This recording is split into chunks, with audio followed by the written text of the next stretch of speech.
Recently, USA decreases its rate of interest. Due to this, more FDI flow in USA, and due to the current war, Indian rupee depreciated. What is the rupee depreciate?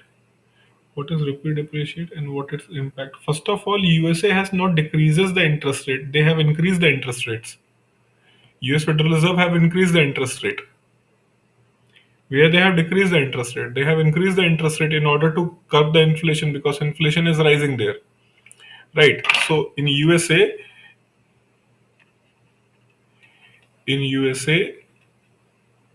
there is a rise in inflation.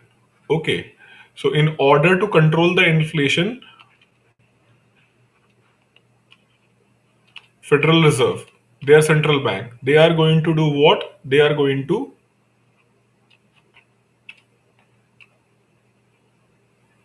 increase in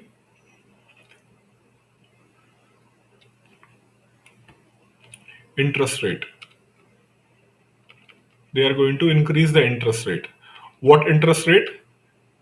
Lending rate. Lending and deposit. Right. So, for example, if interest rate is going to increase, that means US Treasury bonds. US Treasury bond, suppose that the interest rate is offered by Federal Reserve is 3.50% and they increase the interest rate to 3.90. So increased interest rate. That means as an investor, I'm an investor, I have an option to invest here or I have an option to invest in India, right? And I'm looking at US Federal Reserve is now offering more interest, right? So the money which is coming to India, they will start flowing out of India towards where? Towards US Federal Reserve, right? So outflow will start. Outflow will start means dollar outflow. So dollar will starting outflow from the Indian market. So what will happen if dollar will be outflow from the Indian market अगर dollar को outflow होगा Indian market से then what will happen if there is a outflow then definitely the demand of dollar is going to increase because there is a outflow decrease in the supply decrease hoga why because there is a outflow so outflow will cause a what decrease in the supply of dollar it will increase its price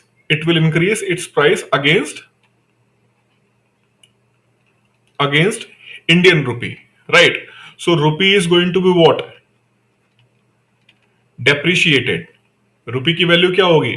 Depreciate कर जाएगी.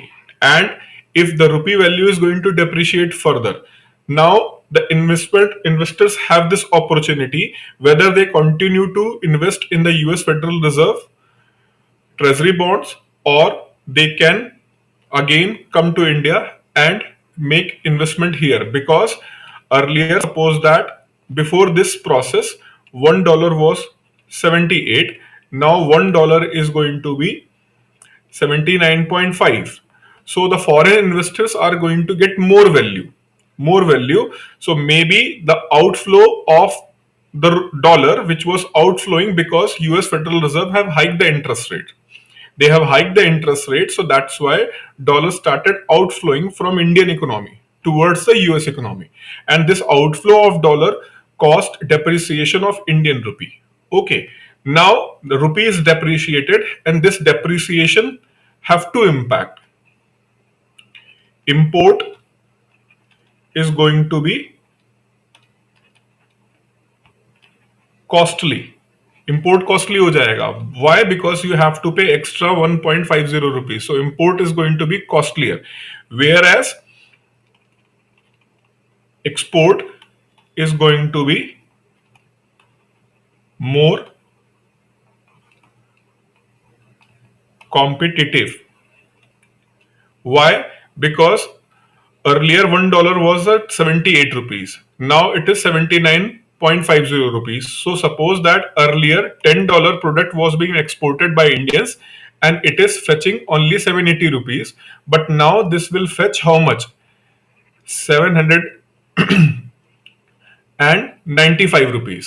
So additional profit of 15 rupees is going for exporters. So in order to make it more competitive, they can reduce the price it to 785. So they can reduce the price of their product to make more competitive in comparison to other countries' product. So there will be the benefit for the exports, and imports is going to be costlier. And at the same time, investors are going to see this opportunity ki now they have to choose whether they want to continue here or they can get back to India, right? So that depends upon the situation. What is going to happen.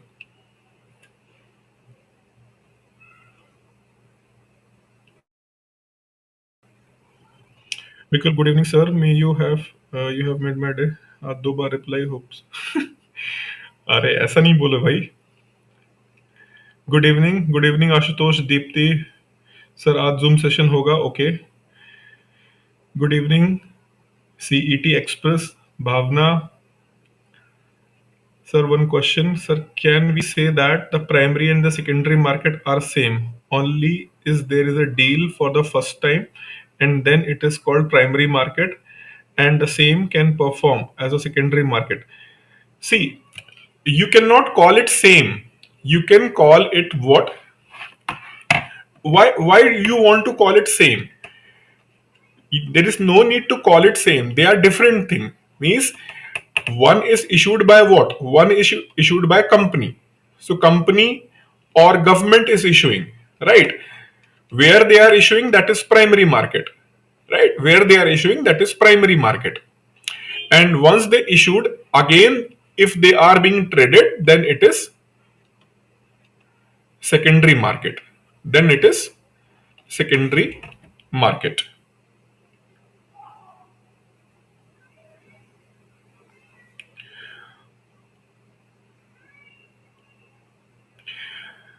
No, there is no big difference for the trading of the means. There is no such big difference regarding rules and regulations. There is no such a big difference. There are certain rules and regulations which are specifically designed for the primary market, and there are certain rules and regulations which are defined for exclusively secondary market. So there is some exclusivity of rules and regulations. We cannot say that there is a difference. There is an exclusivity, right? There is an exclusivity regarding primary market rules, and there is an exclusivity regarding secondary market rule, right? So it's like that ki this is market rule. So this is market rule, and this is what? This is secondary market, right? And this is primary market rule. So these rules of primary market, they are exclusive only for primary market, right? They are exclusive for primary market. Okay, primary market exclusive rules. Similarly, these rules are what? These rules are exclusive for what? These rules are exclusive for secondary market. Whereas this part and this part, that is market rule, which is applicable in the both market. So off the track question, India is planning to buy Russian crude and US has commented on this. What could be the impact on its future? Okay, I'll answer this question. Saturn, good evening. Okay, I hope Dipti, if it is not still not clear, let me know. I will explain. Vikas, good evening. See, yes, there is a pressure. Yes, there is a pressure on India. There is a pressure on India with respect to the Russia. Try to understand this entire situation. There is a pressure on India with respect to the Russia's, right? But USA plus so-called Western countries, Western countries, they all know that. They all know that this issue is temporary. This issue is temporary, whereas China threat. China threat is permanent. China threat is permanent. They know that. They know it very well. The threat posed by the China is a long-term threat, and it is a bigger threat than the current situation of Russia and Ukraine. Right. So they know that if they are going to try to push too much, if they are going to try to push too much India, it is not going to be productive. Why? Because before opening the market in 1991, 1992, in this phase, India have already seen such kind of the pressure tactics created by the West and USA. So India is well aware of such kind of the things, and India has handled those things in the past. But when India has handled those things in the past, India was a weak economy. Now India is a powerful economy also, right? And big consumer market, right? Big consumer market where all the Western companies and USA companies, they can come and they do this thing. Fine. So they cannot push India too much, right? They cannot push India too much. They know that. That is why you can see that only US is making a statement. Only US is making a statement, whereas France, especially France, Germany, and UK, they are not making too much statement, because France, Germany, UK, they understand that we cannot pressurize India too much. Number one. Now, question arises, why USA is doing this thing? Because USA have a history to dictate other countries. So that's why वो हिंदी में बोलते हैं ना, रस्सी जल गई लेकिन बल नहीं गया. ठीक है. और बंदर कितना भी बूढ़ा हो जाए वो गुलाटी मारना नहीं छोड़ता है. Right. So this is the problem with the USA. That's why they are trying to pursue India. But the language they are using against India right now, or whatever they are saying, that is completely different. Completely different language. Right. And even I do follow the relationship of countries and foreign policy. Long back, I was having the political science as an optional subject. So I'm a regular follower of the foreign policy. Even I have read many books on the foreign policy and the way how they conduct their foreign policy, USA. Right. So that is completely different scenario. Completely different scenario. Their politicians, USA politicians, they are pushing their government to push India. But US government is not trying to push India too much. Right. So this is the entire situation. And India is free to purchase the cheap oil, right? So if oil is cheap in particular market, India will purchase from that market. You cannot push India too much. Even they have tried very hard in the case of S400 Triumph, right? Americans have tried very hard, but India was not deterred by their pressure tactics. So they know that their limitations, right? And that's why they are making this comment. They are making this statement: if India want to buy the Russian crude, they are free and they can purchase it. But we hope that India will try to maintain that sanctity of the sanctions, right? So it's a kind of statement where I understand your problem. So till then you are facing a problem, it's fine, but you should not go for active support of the Russia. So whatever the India's position is right now, it is not an active support of Russia.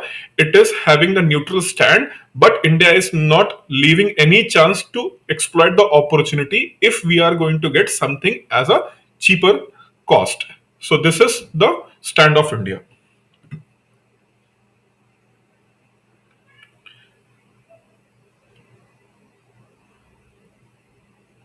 Sir, in the previous example, India bought the Treasury Bills, which lead to the depreciation or devaluation.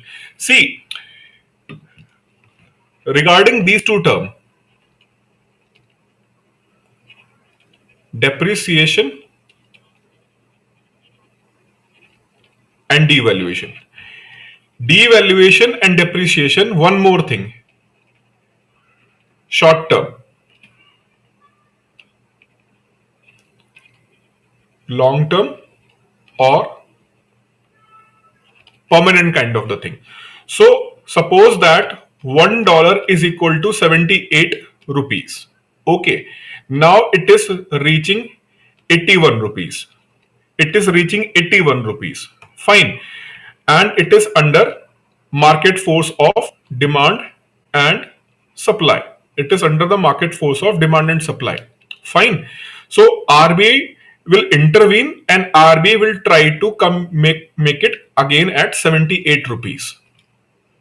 RBI will intervene. RBI will intervene if RBI feel that 81 is too much and it is going to hurt Indian economy. They will intervene and they will try to make it 78. Right. So again, this come under the purview of depreciation. When it come under the purview of devaluation, when we called it as a devaluation, when RBI is going to decide we are going to make it 81 on permanent basis. On permanent basis, we want it 81, right? And we will make sure that it should not come like 80 or 79 or 78. Means we are trying to fix the benchmark. It can be 81 or above, but definitely not below than 81. Then when you are going to opt this tactic, then we will call this a devaluation. Why devaluation? Why devaluation? Because India has decided that we will not allow rupee to appreciate against the US dollar in any case in future below 81 mark. So you have decided now from now onwards, we are not going to allow to go rupee below 81 mark. So we will call this as a devaluation. So devaluation is a long term process. Means you have fixed that key now onwards we are not going to allow to increase its value beyond this point, right? So when you have devaluated in 1949, you have made it what? There is a change of 4 rupees. In 1966, the 10 rupees. In 1991, again 5 rupees and 6 rupees. So you have decided that we are going to decimate the value to this point and we will not allow to rise it again beyond this point. So then we will call this as a devaluation, right? So depreciation is a normal phenomena. Depreciation is a normal phenomena, whereas devaluation is an abnormal phenomena which do exist only in the exceptional cases. It is not on regular basis, right? So whatever you are going to see in the market rise or fall, that is appreciation and depreciation. Revaluation and devaluation is an exceptional phenomena, and that happen only after certain point of time, and it is going to be happen for permanent basis from that point. So if it was being done in 1991, so we are going to maintain that value. For example, from 38 rupees it went to 44 rupees in 1991, right? So after that 1991 we will not look to make it again somewhere around 40 or 38. From here maybe value will further decreases, right? So this is what we called devaluation.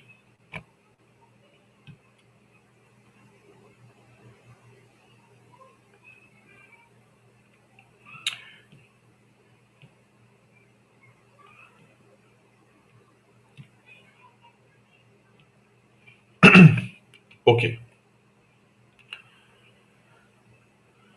Acha, regarding Zoom session, I told you कि I have planned today at 10:30 p.m.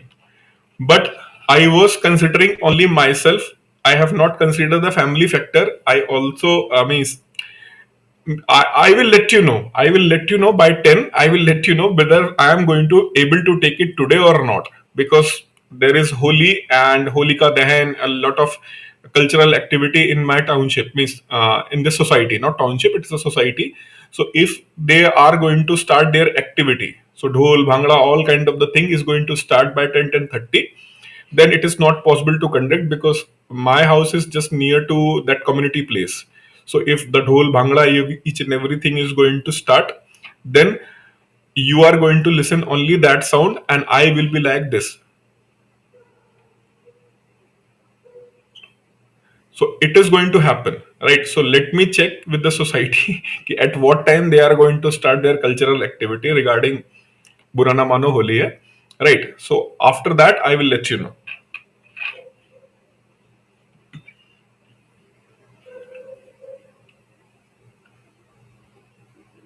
Happy Holi, Ibrahim. Thank you.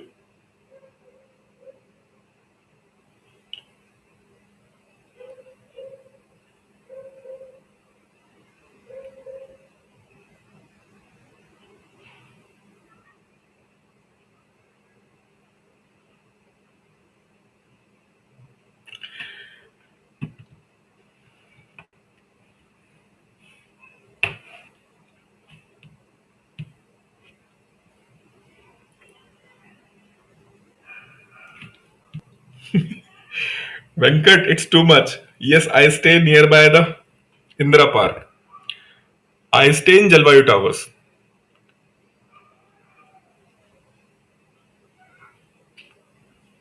A flat number नहीं बताऊंगा. I stay in Jalvayu Towers. It's near Indira Park.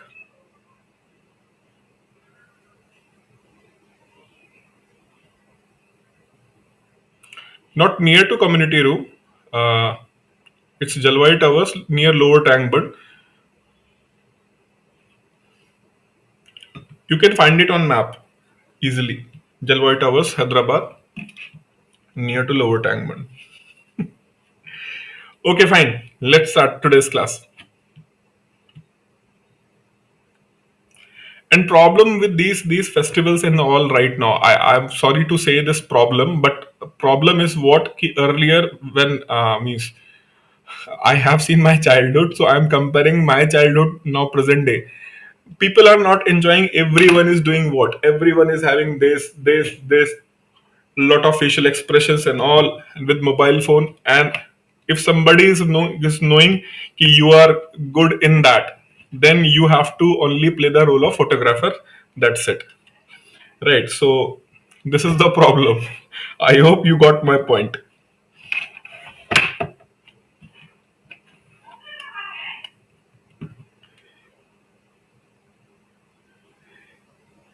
Yes, Ibrahim, I will try. I will try. I will check if it is possible. I will definitely conduct it today itself. Otherwise, tomorrow not possible because it's holy. Day after tomorrow means I'm going to conduct. Now I'm very determined. I have to conduct whether it is today or in next 2 days. I'm going to conduct it definitely.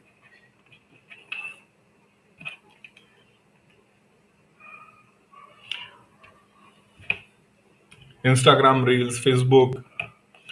Chalo. So in the last class, I explained to you what about financial market.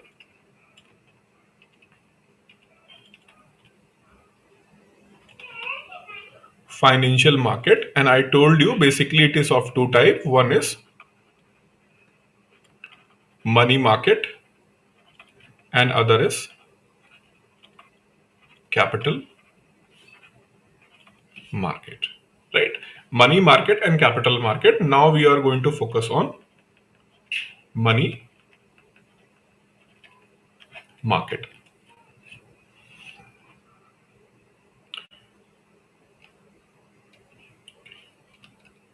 It is a market of short term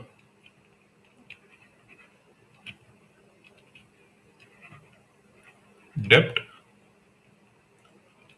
securities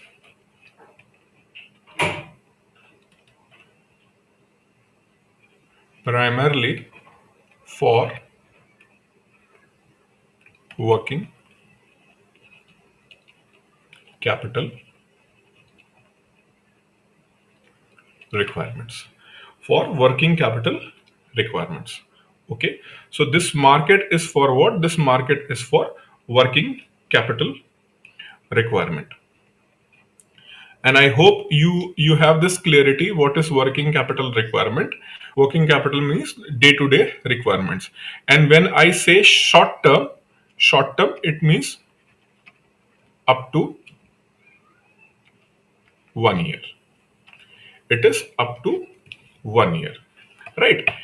And I specifically mentioned debt securities, right? I specifically mentioned debt securities because in the capital market, when you will go to the capital market, the possibility of going for both debt as well as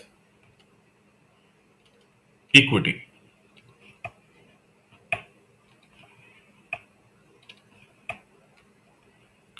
You can go for debt as well as equity. Means if I want some fund, either I can borrow, right? Either I can borrow that money or I can go for selling off some amount of my equity, right? Some amount of my equity. And so one more thing, students, most of the time they are confused between this term, equity and share. Can anybody tell me, is there any difference between equity and shares? Anyone want to throw the light on the difference between equity and shares?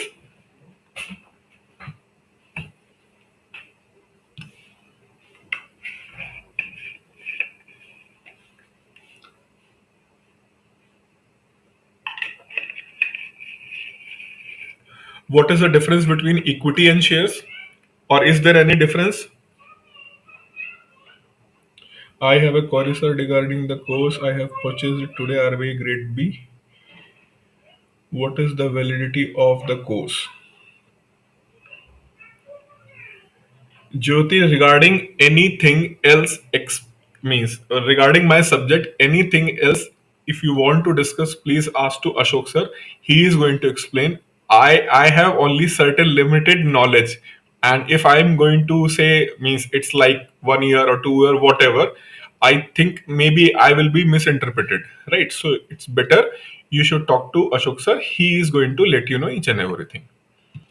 Regarding study and all, if you have any doubt, you can ask me directly.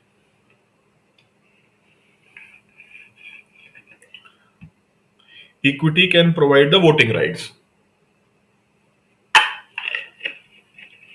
Shares will not provide the voting right, Prachi. Only equity will provide the voting rights, not this.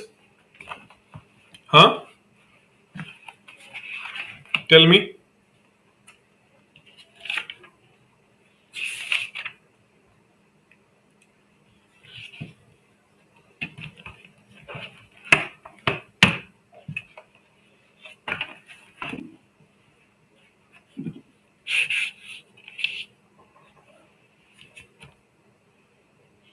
Shares are of different types. Equity is something collective over the large amount, whereas shares are a part of it. Okay.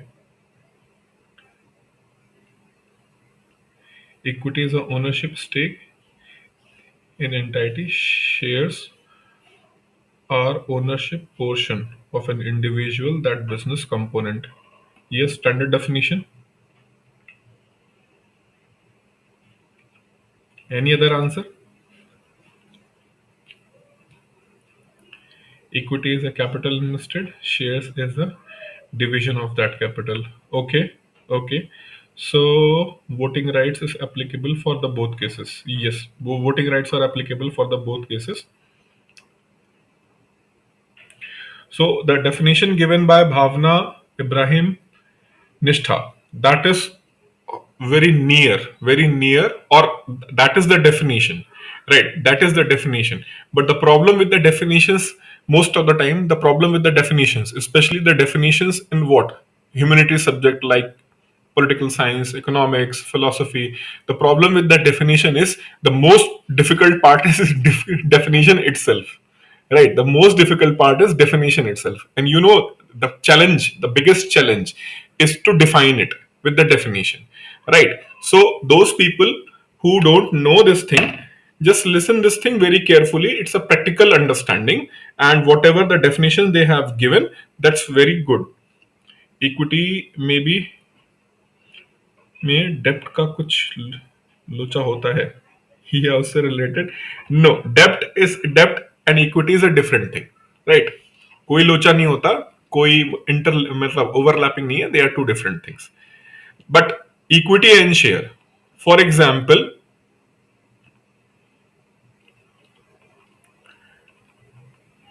Tata Motors, Tata Motors, right? 10%.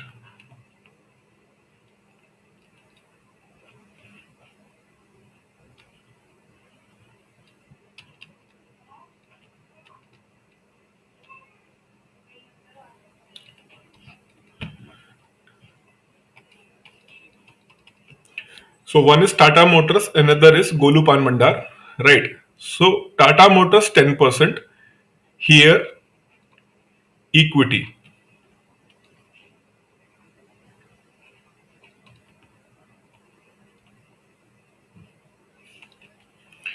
here the equity of 10%, and here the equity of 10%, right? Okay. So 10%, 10% equity, right? Tata Motors is a very big company, right? Tata Motors is a very big company. However, they want to sell 10% equity. 10% of their company, they want to sell it, right? So they are calling it as a equity. And Tata Motors believe that when they will sell 10%, okay, so after selling 10% of their equity, they are expecting somewhere around 25,000 crores. So by selling 10% of their company, they are expecting 25,000 crores, right? 25,000 crores. Whereas Golu Pan Mandar is a local pan company and they also want to sell their 10% and they are expecting 1 lakh rupees. So Golu Pan Mandar went to Shark Tank India and they are presenting their business prospect, or even 10 lakh, you can say that 10 lakh they are expecting by selling the 10% equity of their company. Whereas Tata Motors is expecting how much? 25,000 crore, right? So the problem is with the 25,000 crore is a huge amount. It's a very big amount, and a single investor or even the group of investors, right? Group of investors have to arrange this money. It's a very, very huge amount. Very, very huge amount. So what Tata Motors did, they made their 10% equity. From here, listen very carefully. 10% equity they have divided into how much? They have divided into 25 or 250 crore shares, right? 250 crore shares. So that 10% is divided into each and equal 250 crore parts, right? So each part, when you are going to combine it, 250 crore, and that 250 crore paper is equal to 10% equity, right? And they are going to sell each paper, each share at the price of how much? At the price of 100 rupees. So if they are going to sell each share at the price of 100 rupees, they are able to fetch this amount, right? Whereas here 10 lakh rupees is not a big amount. Even a single investor can invest here, right? So the term share is used when we use the term share and when we use the term equity. So equity is a kind of consolidated thing. It's a kind of consolidated thing in a shareholding of a company. So the consolidated shareholding is known as equity, right? And when you will bifurcate it in the small pieces, then we will call it as a share, right? So if somebody is saying, suppose that I am saying to you कि I have an equity in the Tata Motors. So that is incorrect statement. My financial profile is not like कि I can hold an equity in the what? Equity in the company like Tata Motors. If I am saying that कि I hold the shares in the Tata Motors, then it's fine. That may be understood कि okay, you can hold some shares. But if SBI is saying, if SBI or LIC is saying कि I hold some 10% or 2% equity, so for them the term equity is valid, right? Or they can say that ki 2% equity, rather than using the term 2% equity, they can say that ki we hold 10 crore shares. They can say that we hold 10 crore shares, but rather than saying 10 crore shares, maybe they are going to say that ki we hold 2% equity in the company, right? So when there is a large investors and you have a large shareholding in that company, only then you reach to the status of having equity in the company, right? So equity is a term which is largely associated when you are a kind of institutional investor like bank, merchant bank. So for them the term is equity is used, right? But when we use the term shares, that means we have fragmented our equity in the small many parts, so we will use the term share, right? I hope it is clear right now.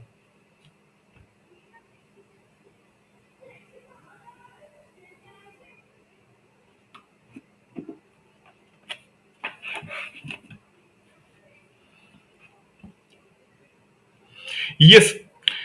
So if I am a stakeholder, stakeholder means I hold the shares of company.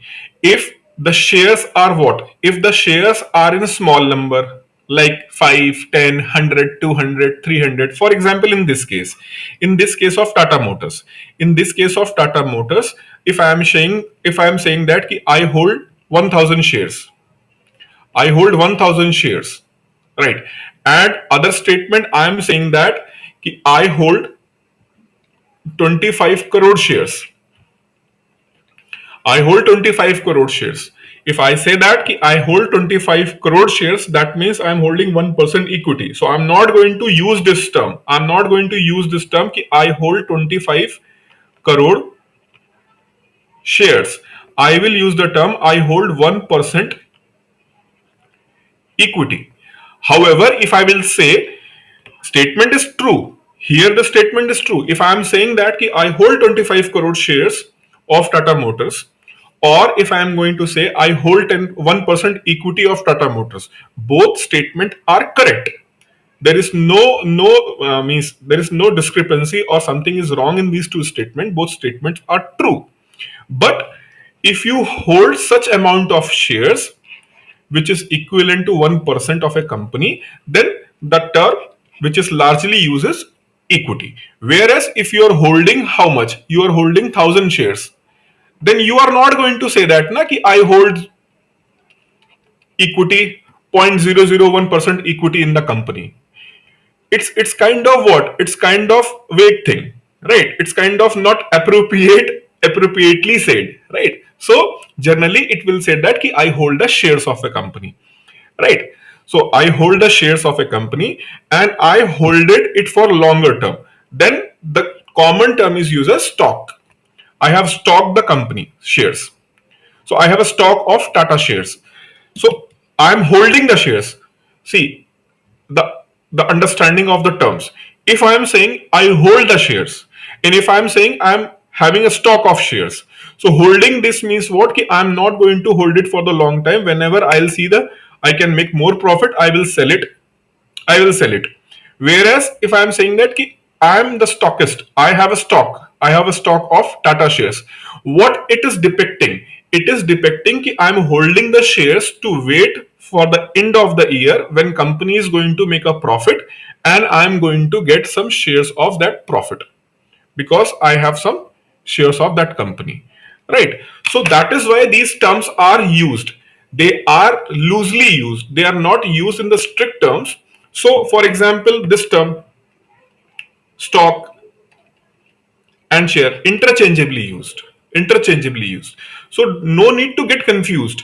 Right. No need to get confused.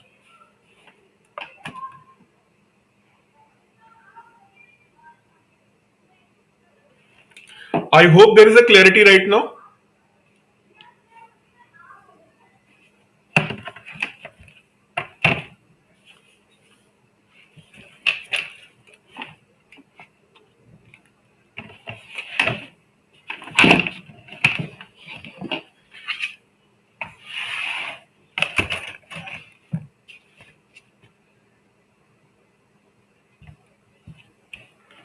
Okay, then.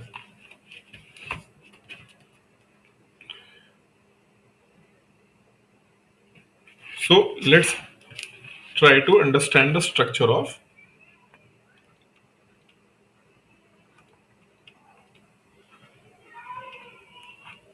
money market. Right. Structure of money market.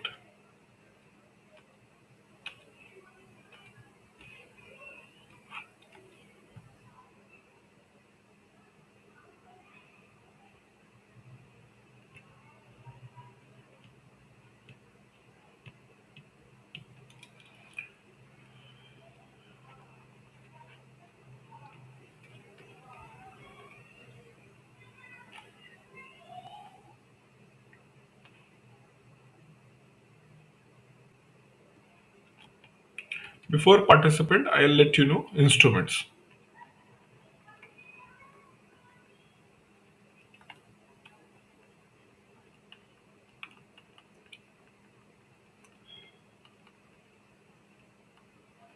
Instruments used in money market,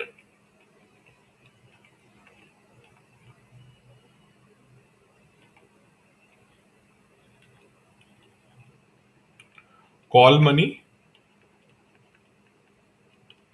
notice money market.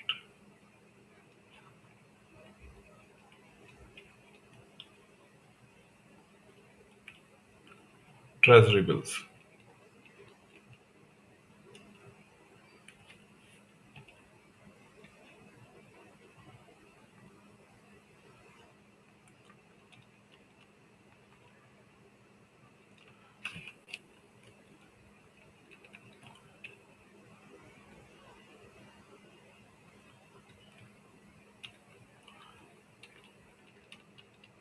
commercial bills, then certificate,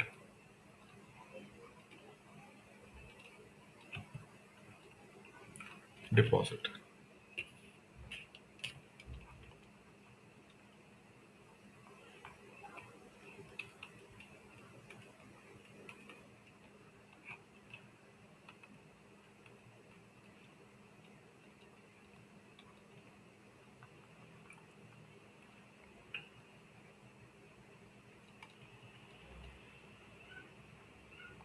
Collateralized borrowing and lending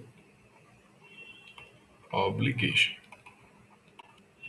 Okay, so these are the basic instruments used in what? Used in this money market, right? So I already explained the call money and notice money and treasury bills when I explained the RBI. But there are many students who have recently joined and they are watching this lecture. So I'm going to explain it here, right? So we'll start with what? Call money market and notice money. Then I'll explain these three things.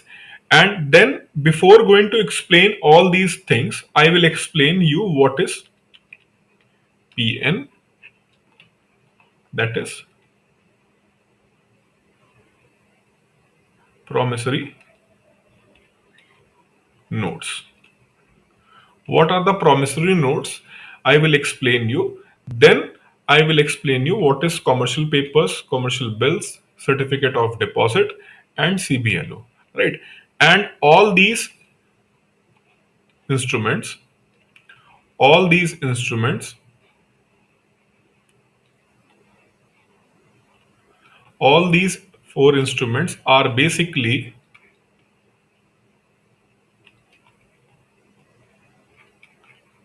they are main constituent of corporate bond market. Corporate bond market. Okay. Ibrahim, I want to buy a grade B course. Any offer are there? For offer, I think you should talk to Ashok ji. Maybe he can give you some holy offer. Right. I do not have an idea about this offer, but maybe Ashok ji can offer some. Yes, certificate of deposit. It's a certificate of deposit.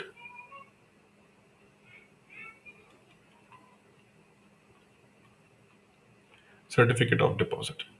Right. So they are main constituent of corporate bond market. Now, why I have mentioned you uh, means I tried to inform you about the corporate bond market, right? So before going to move further, I just want to give you some idea about the corporate bond market. Problem is, we have seen that in the past 10 to 15 years, lot of scam with the banks happened, right? Lot of scams happened in India and they are associated with the banks, right? So if you have a proper developed corporate bond market, if India have a proper developed corporate bond market, then rather than going towards the bank, right? Going toward the bank, it is better to borrow it from the corporate bond market, right?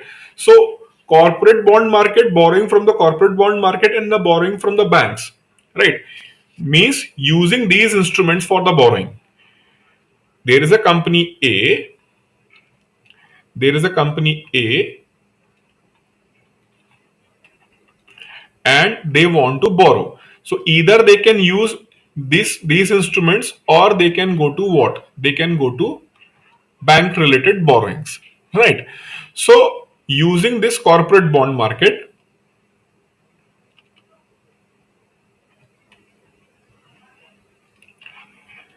so banks will be not exposed to the high risk area. Banks means what? The public hard earned money is not going to expose such a risky area, right? So that is why when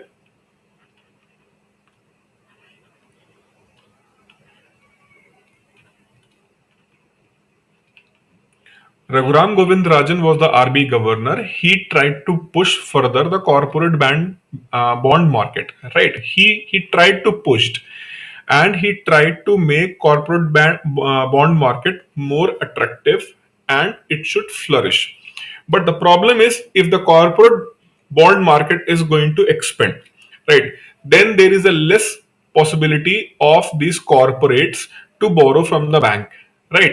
And whatever the cheating at short means at low level or the higher level, the possibility is going to reduce.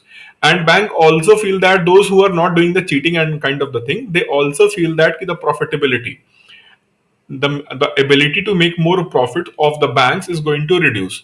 So there is some policy tussle also in India which is preventing to the development of corporate bond market. Whereas if you will see the economies like US economy, or Western countries economy like France, Germany, British economy, or even today's Chinese economy and Japanese economy, Singaporean economy, all these economies, they have proper existence of their corporate bond market.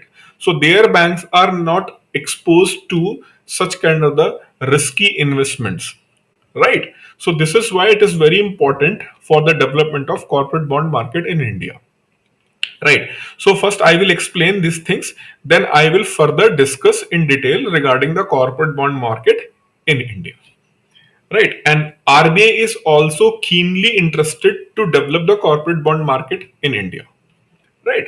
So with all these things, we must have to go for it, corporate bond market.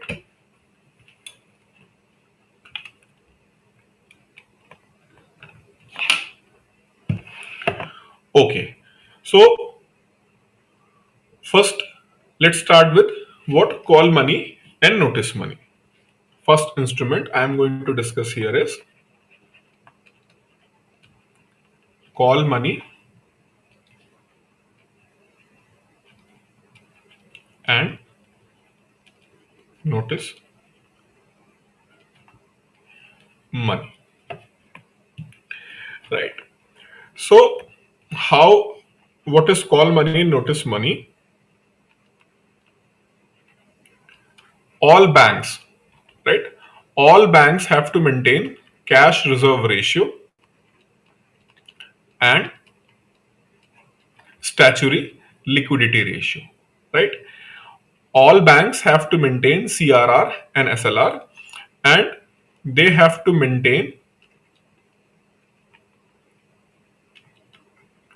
they have to maintain CRR and SLR on their NDTL. What is NDTL? NDTL is net demand and time liability. Net demand and time liability, that is NDTL, right? So, example, suppose on 17th March, Bank A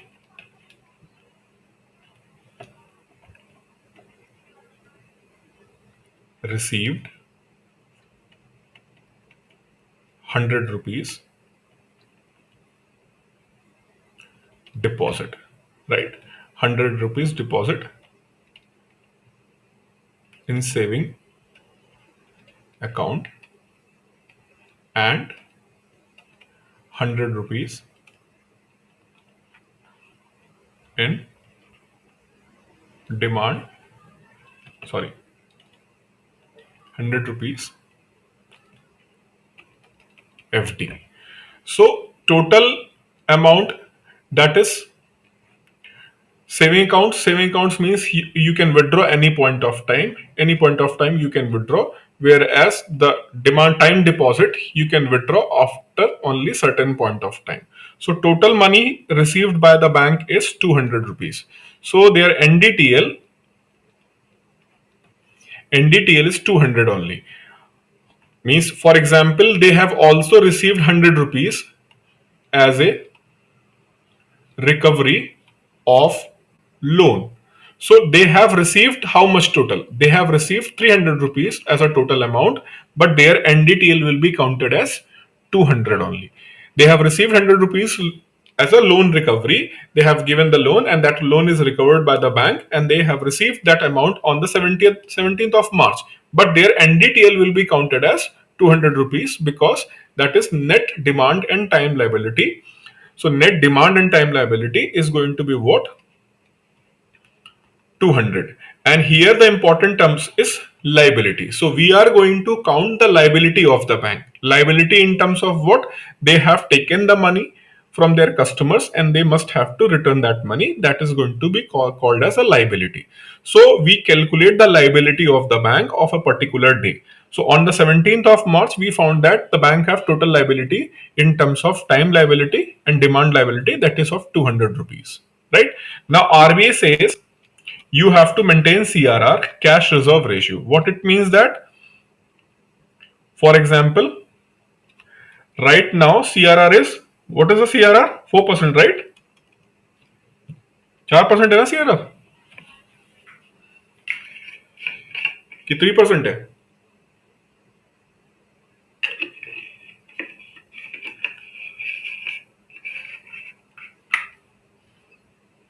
4. चलो. So CRR is 4%. So RBI is saying that bank have to maintain 4% CRR. What it means that out of NDTL, 4% must be in cash. Right? 4% must be in cash. So 4% you have to put that money in the cash, right? So 4% in cash you have to maintain. So how much your deposit? Your deposit is 200 and CRR rate is 4%. So you have to maintain CRR, that is 8 rupees. 8 rupees CRR you have to maintain, right? And CRR is maintained, it is maintained with RBI. It is maintained with RBI. What it means that with RBI? It means that bank must have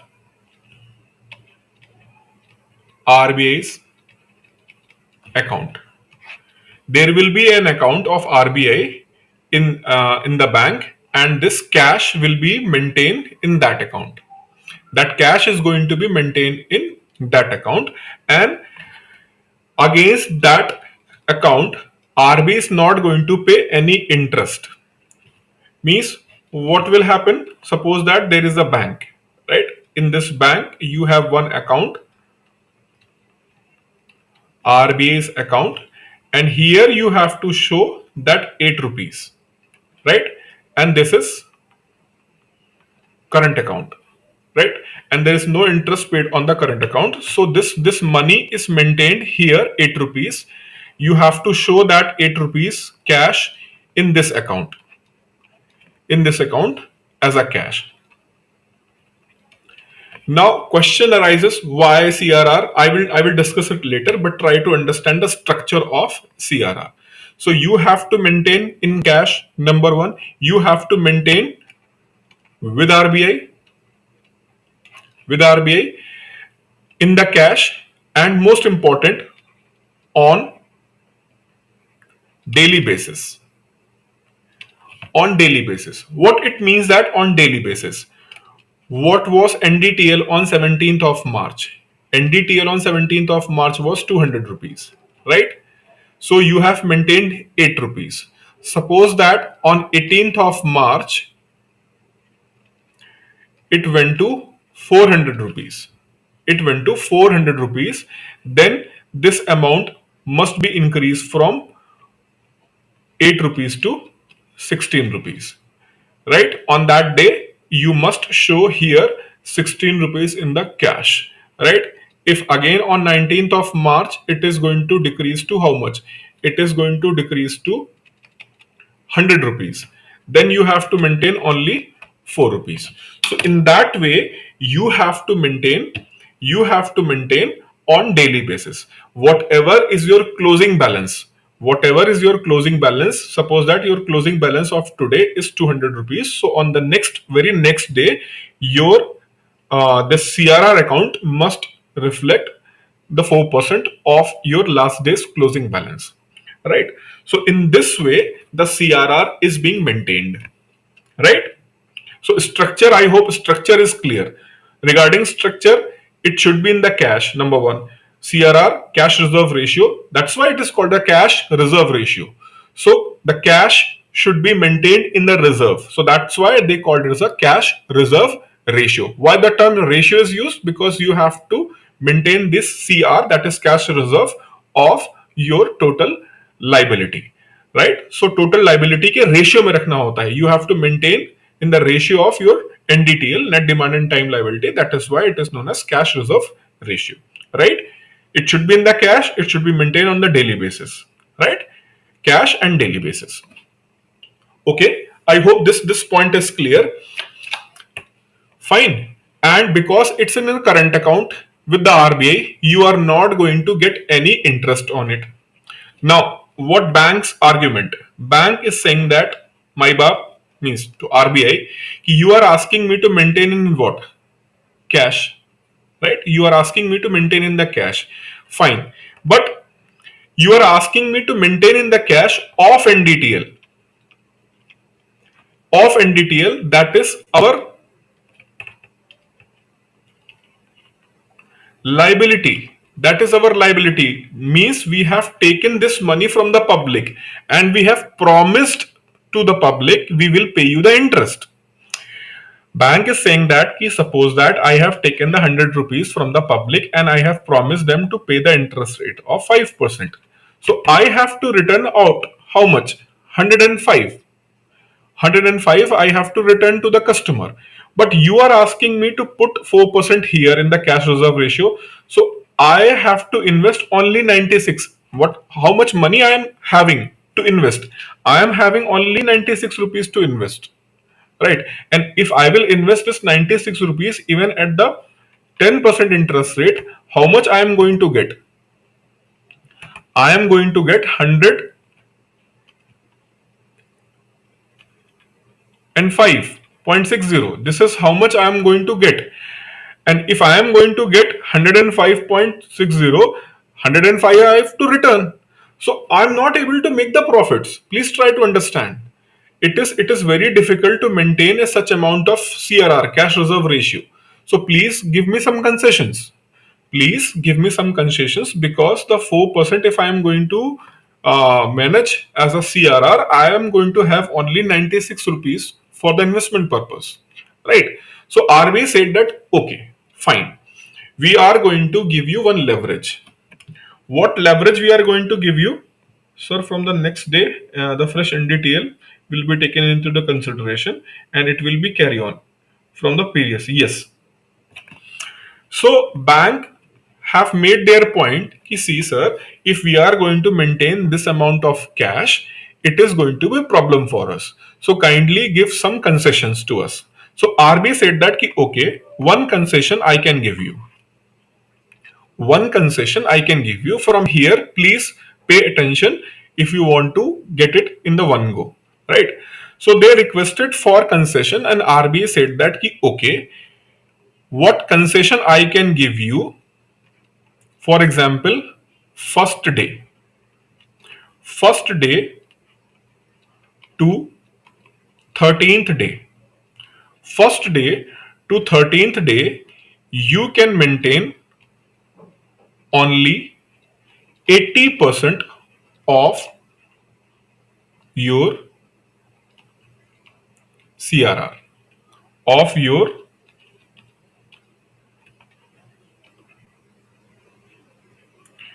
daily CRR. 14th day,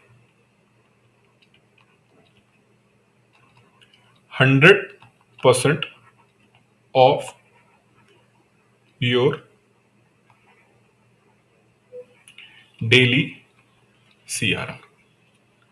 14th day, 100%. Again, the 15th day. What will happen in the 15th day? So after 14th day, the first day will again come. So it is going to be maintained on the cycle of 14th day. 14-day cycle will be there, right? What it means that? It means that if on the first day you have how much?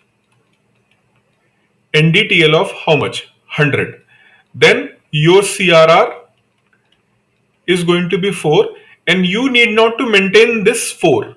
You have to maintain only 80% of this 4 rupees.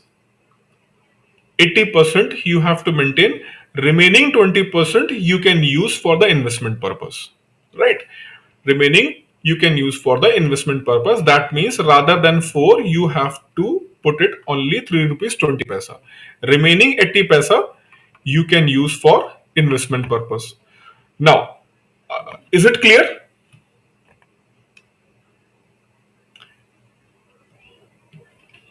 Now, suppose that on the second day you have deposit of 200. You have deposit of 200, then you have to maintain how much? 8 rupees. But only 80% of rupees 8. Rupees 8 का कितना रखना है? You have to maintain only 80% and that is going to be 6.40, right? 6.40. Now on the third day suppose that it went to again 100. It went to again 100.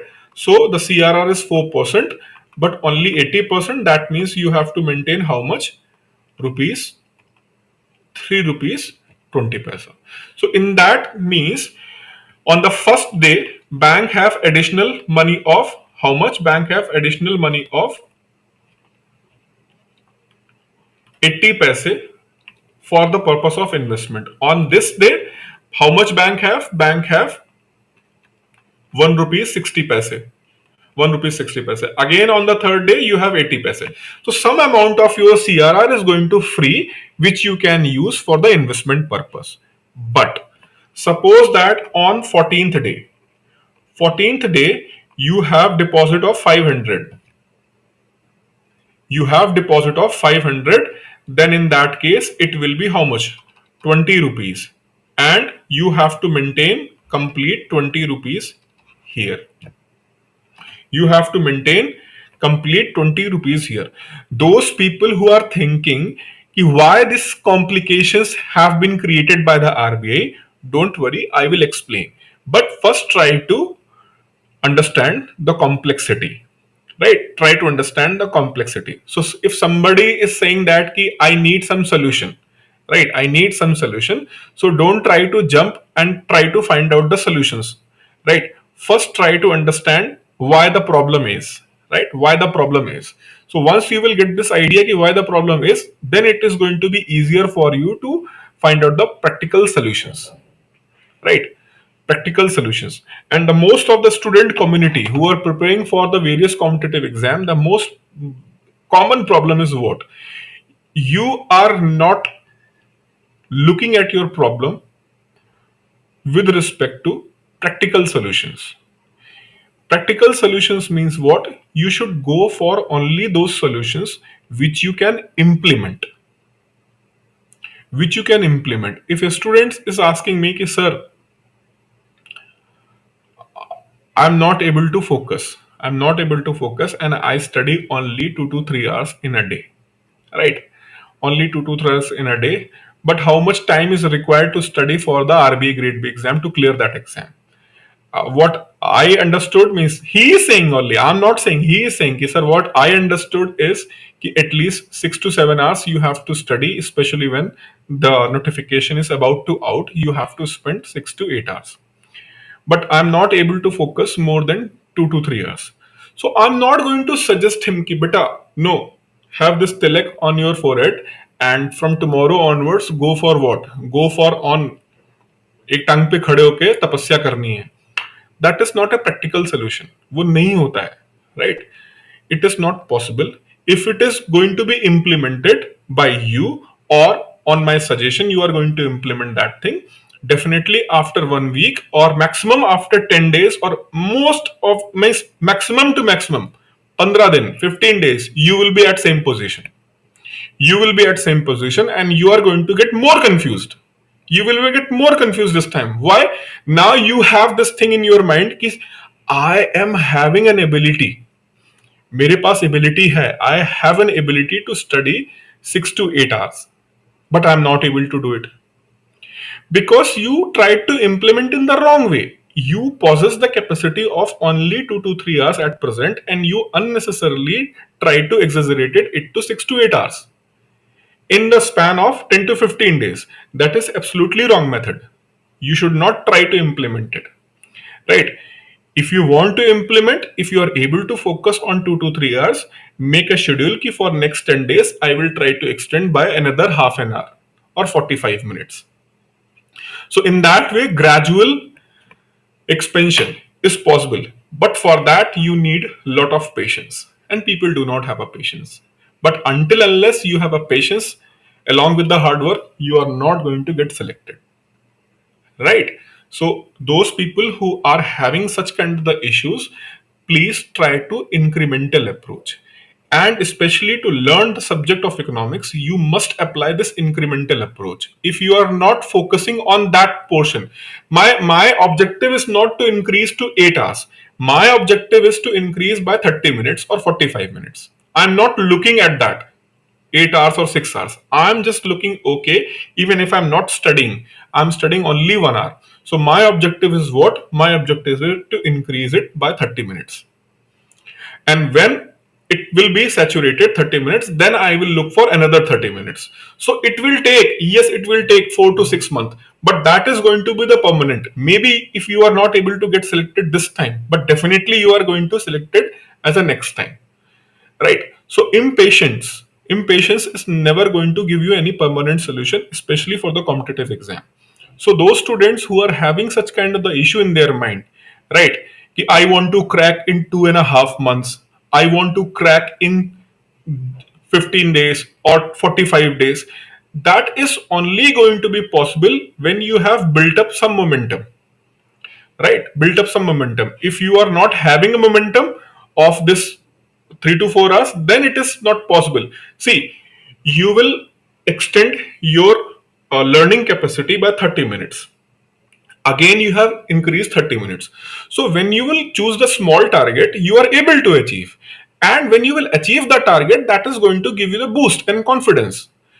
Whereas the person who was at 2 hours on daily basis, he tried to stretch to 8 hours in 15 days and he get exhausted, and after that he got this confidence kind of what he loses confidence ki whenever I try I failed, whenever I tried to increase my study hours I get failed. Whereas another guy who just started trying to increase by 30 minutes or 40 minutes, he is getting what? Confidence and boost ki, okay, I'm able to increase. So initially you have to increase 30 to 45 minutes, but gradually after 2 to 3 months, you are even able to increase by 1 or 2 hours on daily basis. So within a 2.5 months, you are going to be at optimum level of 5 to 6 hours in a day. So this is the way how you should go for. You should not go for such kind of the thing. So those students who are seriously preparing for this year's RBI Grade B, you should focus on maintaining the momentum. Maintaining the momentum. If you are able to maintain the momentum at the time of notification, momentum of what? Momentum of 4 to 5 hours, then definitely it is going to be very not very difficult for you to clear. Okay. So same thing here in the economics. What I am trying to explain, I am explaining what structure of this CRR is. Right. The entire thing, the picture is going to be clear in the few minutes. So please focus on this. What I explained till then now, CRR. What is CRR? It should be maintained of your NDTL. What is NDTL? Net demand and time liability, right? Liabilities. And the CRR ratio is fixed by the RBI, which I have fixed right now. It is 4%. It must be maintained in the cash. It must be maintained on the daily basis. And as per the request by the banks, RBI said that okay, from 1st to 13 days, what you can do, you can maintain certain percentage only, and that percentage is 80%. Against fixed by whom? RBI fixed that. RBI fixed that you have to maintain only 80% for 1 to 13 day. On 14th day, you can make it even, you should maintain it 100%. So banks got some bandwidth for 1 to 13 day so that they can invest some of their percentage of their CRR. Right? But on 14th day, they must maintain 100% of their CRR. Clear? Okay.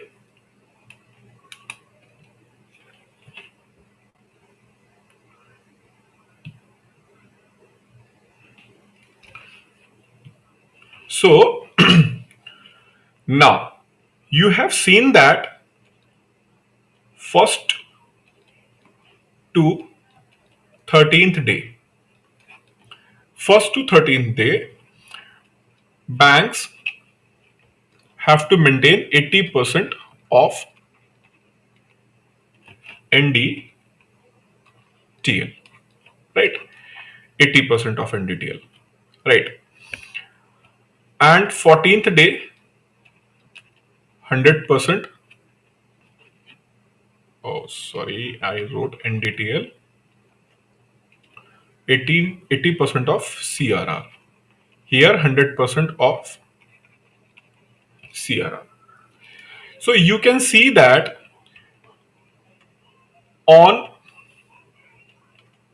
particular day,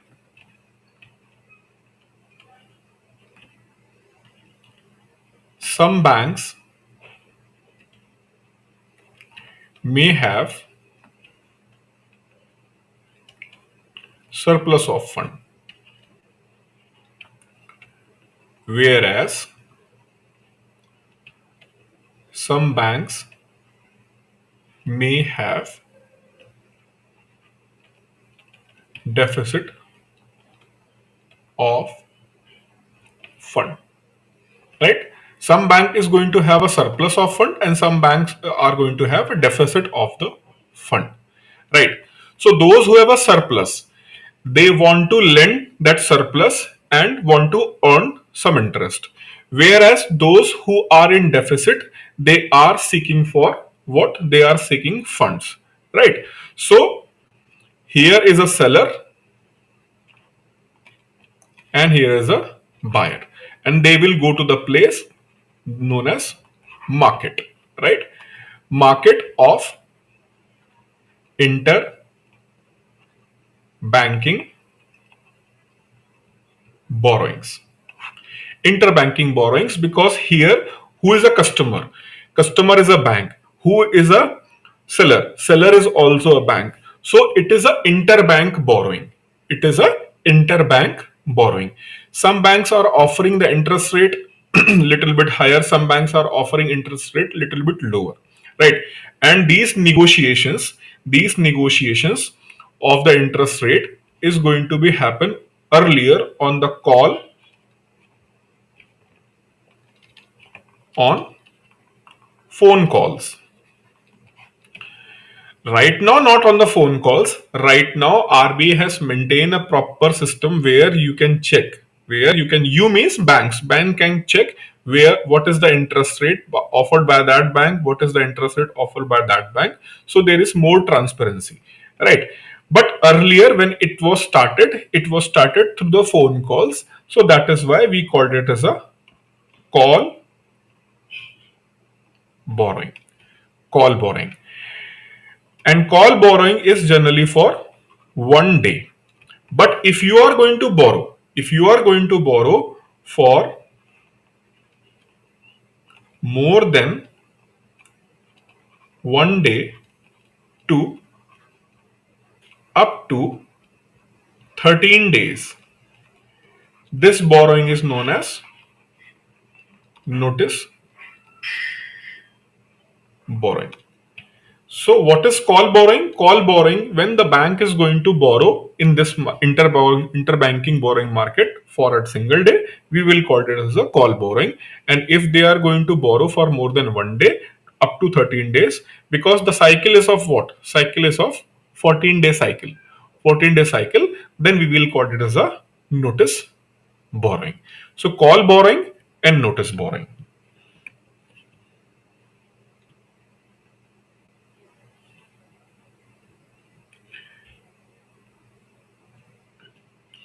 Bank surplus and their deficit is basically based on what? NDTL. That is based on their NDTL. Net demand and time liability. Suppose that a bank have NDTL of 100 rupees, right? So they have to maintain 3 rupees 20 paisa in the CRR. All of a sudden, if their NDTL is going to increase how much? 800, right? So accordingly they have to maintain the CRR. Again it is going to reduce at 400. So their funds are what? Fluctuating. So accordingly maybe they have the deficit of the fund, or maybe they have a surplus of the fund. So on that basis it is going to be decided. Okay. So this call borrowing and notice borrowing is clear. Call borrowing and notice borrowing. Call borrowing in the when you are going to borrow for a single day, then it is what? Call borrowing. When you are going to borrow for more than 1 day up to 13 days, it is notice borrowing, right? And remember that call, notice, borrowing is interbanking borrowing. It is an interbanking borrowing, right?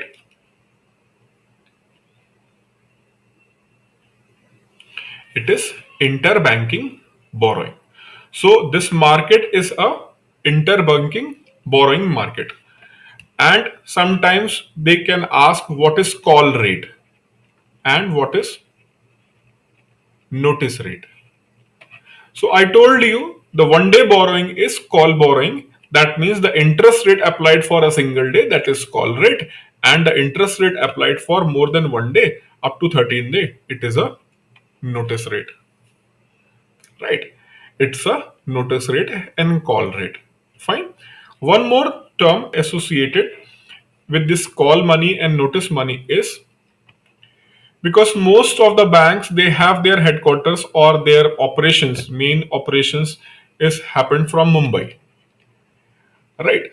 They are happening, means they are doing their business, big businesses are happening from the Mumbai. So that is why sometimes this term MIBOR, MIBOR term is used. MIBOR term means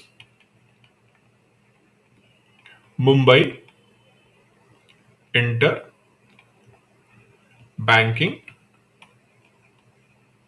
Borrowing Rate. Mumbai Interbanking Borrowing Rate.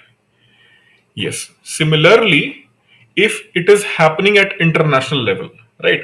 So London was a big financial center, like Shanghai, New York, London.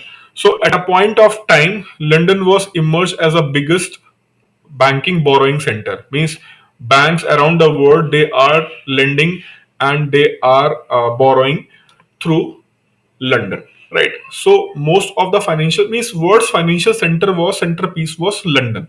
So most of the banks around the world, they channelize their borrowing and lending through London, right? So that's why the term was London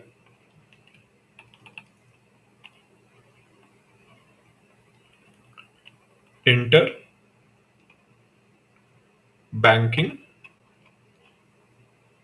Borrowing Rate, right?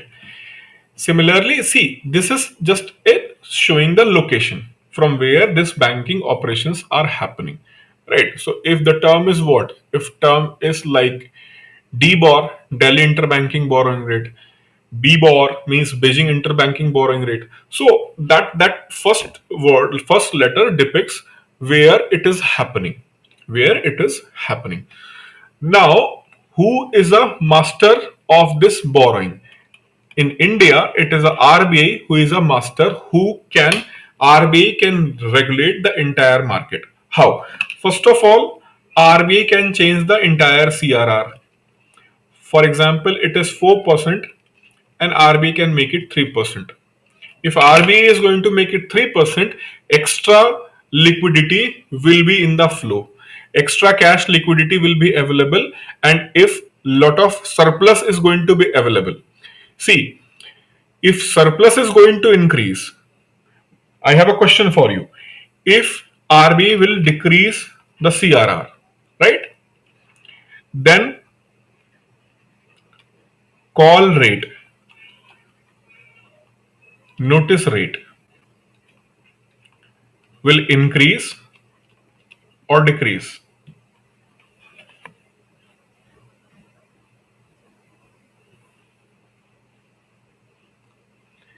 अरे विकुल भैया, जो पढ़ा रहे हैं पहले वो पढ़ो ना, तुम कहाँ ये फ्रॉक जंप क्यों लगाते रहते हो? I do not understand why every time you want to do the frog jump. Don't do this. I tell you, this thing irritate me a lot. I'm a kind of person, means person as a teacher, as a person also, I'm kind of a dominating person. That's my problem. I don't say it's a part of my personality. It's a problem for me. Right? You have to surrender. You have to surrender. Then I will give you whatever I have as a knowledge. But first, you have to surrender. Right? Surrender means I am going to dictate each and everything, and I will give you the 100% knowledge which I possess. I am a not kind of person ki I will hide something ki अरे इसको भी knowledge हो जाएगा, ये भी पढ़ाने लगेगा. I never feel that. I will give more than 100%. But I need what? Submission. Then I will go in the free manner, and then I can teach. This is one thing. Another thing, I know better than you how to make you a good person in terms of knowledge, in terms of knowledge of the subject of economics. So I know better than anyone else ki how to groom you in terms of knowledge so that you can be a knowledgeable person in order to crack the exam, right? Whether this exam or UPSC exam, where they do ask the Indian economy in depth, right? So I know better than you. That's why have a patience. Let's do the things step by step. Then I will explain. Right अभी LIBOR is a kind of international kind of the thing. अभी आप उस चीज को नहीं समझ पाओगे. अगर मैं एक्सप्लेन भी कर दूंगा तो भी आप नहीं समझ पाओगे. तो अभी इस पे फोकस करो. Yes, very good. Most of the people have answered decrease, decrease, decrease, decrease, decrease. Very good, very nice. So this is what I am saying. Try to learn step by step. So how you have figured it out? Because there will be surplus fund with every bank, and if there will be surplus fund with the every bank, then nobody is going to what? Nobody is going to borrow, because most of the people have the surplus. So automatically, to attract borrowers, the interest rates are going to decrease. Okay. But RBI have different idea. Rather than decreasing the complete CRR, what they did, they said that rather than 80% of daily CRR, you have to just maintain 60% of daily CRR. You need not to maintain 80%, you have to maintain only 60%. Only 60% means, again, what will happen? More funds are going to be available with the banks of CRR. Earlier, when your CRR was 4 rupees, you was bound to maintain 3 rupees 20 paisa, and only 80 paisa was free. But now you have to maintain only how much? 60%. So 2 rupees 40 paisa you have to maintain. Rest of the money is again going to free, and you can use that money for lending purpose. So again, what will happen? Interest rates will decrease, liquidity will increase. So what is the basic fundamental principle? If the liquidity will increase, interest rates will decrease. The basic fundamental principle is, if the liquidity is going to increase and interest rates are going to decrease. This is basic fundamental principle. Right? Got this point?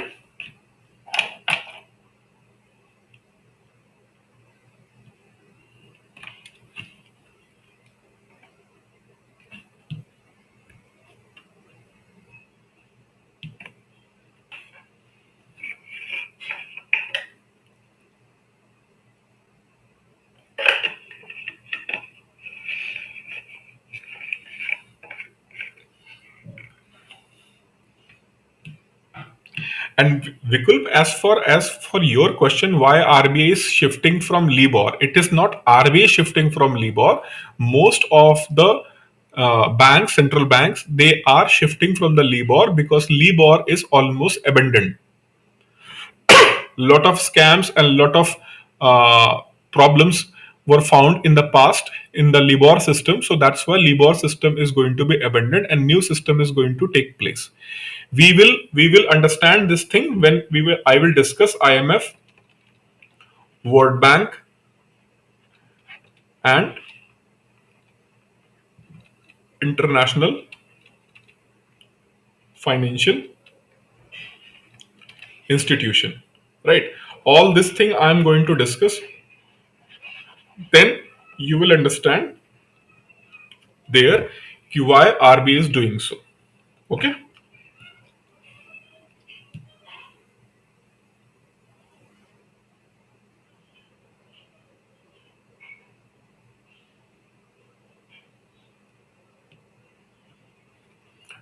Okay. So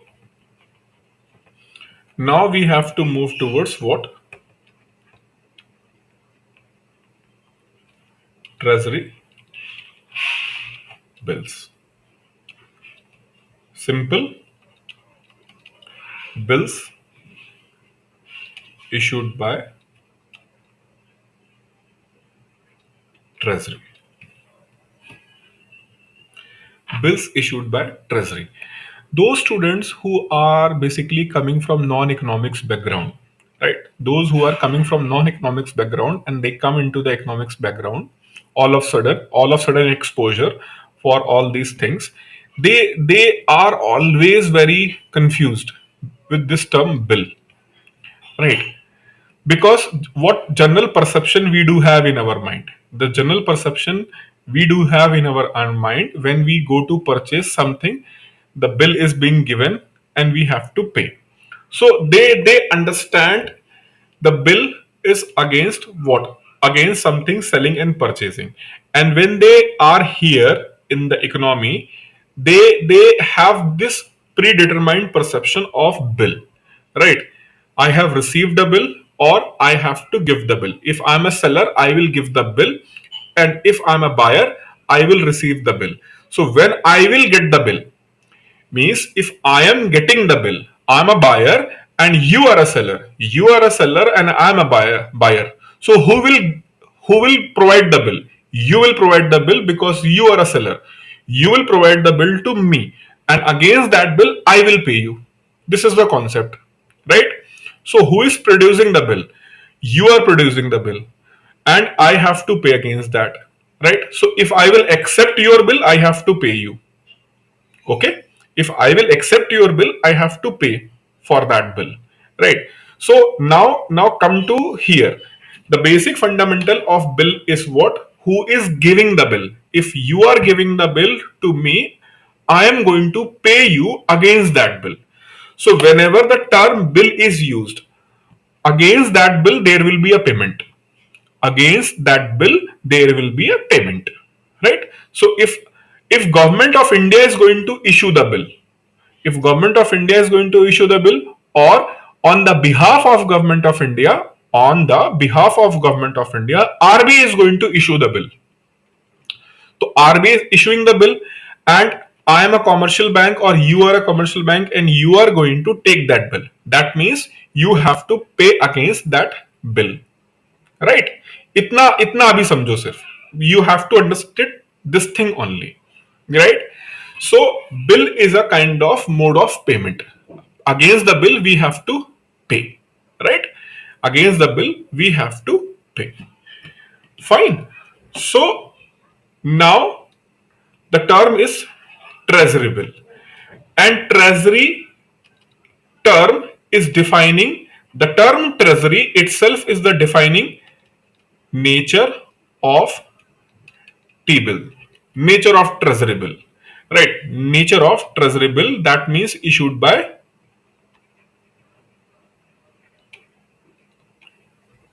government, issued by government, right? So bill is issued by government, right? So bill is going to be issued by the government, but all we know that for government who work as a bank, it is RBI. RBI works as a bank to the government of India. So that means the bill is issued by government of India, but it will be actually issued by whom? RBI, Reserve Bank of India, will issue the bill on the behalf of government of India. So it's a government of India bill, but it is going to be issued by whom? It is going to be issued by RBI, right? It is going to be issued by RBI. So who will issue the treasury bill? RBI. And that is why we called RBI as a debt manager of government of India. RBI is a debt manager of the government of India. So if government of India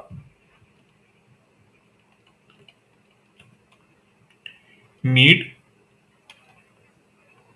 loans for short term, right? That short term is up to 364 days. Up to 364 days. If government of India need a loan up to 364 days,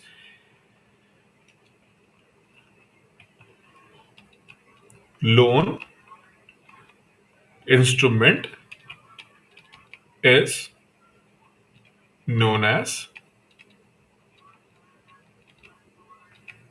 T-bills. Loan instrument is known as T-bills, treasury bill, right? So government of India, they ask RBI, कि we need loans. So RBI issued a paper. Suppose that maturity is of 364 days, right? So we will call it as a treasury bill. We will call it as a treasury bill. And they are of on the basis of maturity. On the basis of maturity, 91 days, 182 days, 364 days, roughly 3 months, 6 months, 1 year. Okay, so they are known as treasury bill. and issued by whom? RBI. For whom? Government of India. Why? Because government need loan. And if you need a loan, then definitely you must pay the interest. Right? You must pay the interest. Right? So on treasury bills, there may be an interest rate bearing. They are interest rate bearing. So treasury bills are interest rate bearing bills. Interest rate bearing bills means if you will purchase that bill, definitely you are going to get some interest against those bill apart from principal amount, right? And in the last class I told you, suppose that the borrowing is of 100 rupees. Government want to borrow 100 rupees and government is offering interest rate of, suppose that, 6%, right? So this paper can be written like this: 100 rupees and maturity value is 106 rupees, or we can write 106 is a face value with maturity value is also how much? 106, but discount of 6 rupees is offered. Discount of 6 rupees is offered. So if the discount of flat 6 rupees is offered, you can purchase this paper at the price of 100 and you can get back 106. And I explained you why we do not use this instrument, because to avoid advance tax, TDS, tax deduction at source, we do use this instrument, that is discounted bills. So term discounted bill means what? The term discounted bill means what? Whatever, if the bill is going to be discounted, the face value and maturity value is going to be remain same, right? And the amount is going to be discounted, that is going to be the interest earned by you. Whatever the discount, that is your interest which you are going to earn.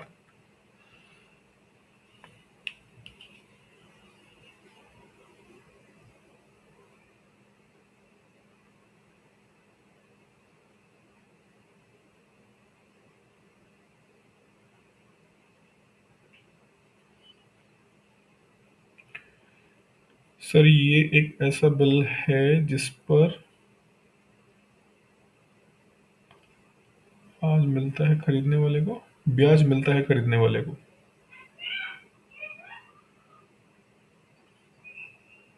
जिस पर ब्याज मिलता है खरीदने वाले को. Yes. Why not less than 91 days? See, 3 months, 6 months, and 1 year is being fixed, right? However, apart from that, if you have another time span, we have a different instrument.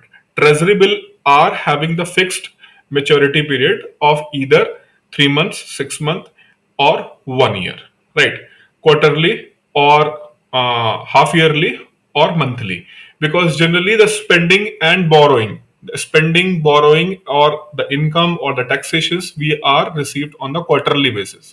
So generally we divide the economy in a one financial year, and one financial is divided into 4 quarters, right? 4 quarters: first quarter, second quarter, third quarter, fourth quarter. So generally the payments are being received or made on the quarterly basis. This is why the nature of treasury bill is generally of 91 days, 182 days, 364 days.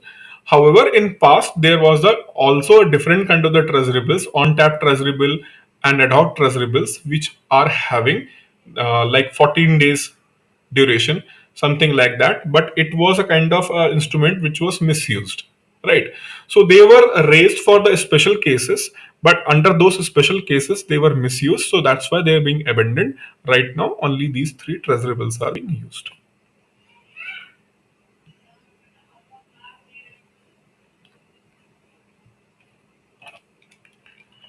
Okay. So Treasury bills are going to be issued by whom? Treasury bills are going to be issued by who will issue the treasury bill? If the question they are going to ask who will issue the treasury bill, what you will answer? RBI or GOI? Who issue the treasury bill?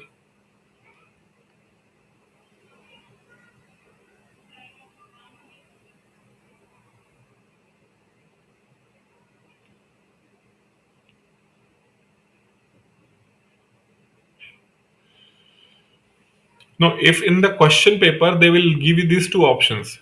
Question is who will issue the treasury bills? RBI, Government of India. You cannot say that RBI on the behalf of Government of India. You have to choose one, RBI or Government of India. Only one option can be corrected. No, you cannot make this statement RBI on the behalf of Government of India. Question is who issue? Answer is RBI only. RBI issue the treasury bills. Right? Government of India do not issue the treasury bill. Answer will be RBI only. So don't be get confused who will issue. Issued by only RBI. Right? So जब तक सूरज चांद रहेगा तब तक RBI का नाम रहेगा treasury bill issue करने के लिए. So it is RBI who issue the treasury bill. Fine. Now so what is the mechanism? What is the mechanism how they are being issued?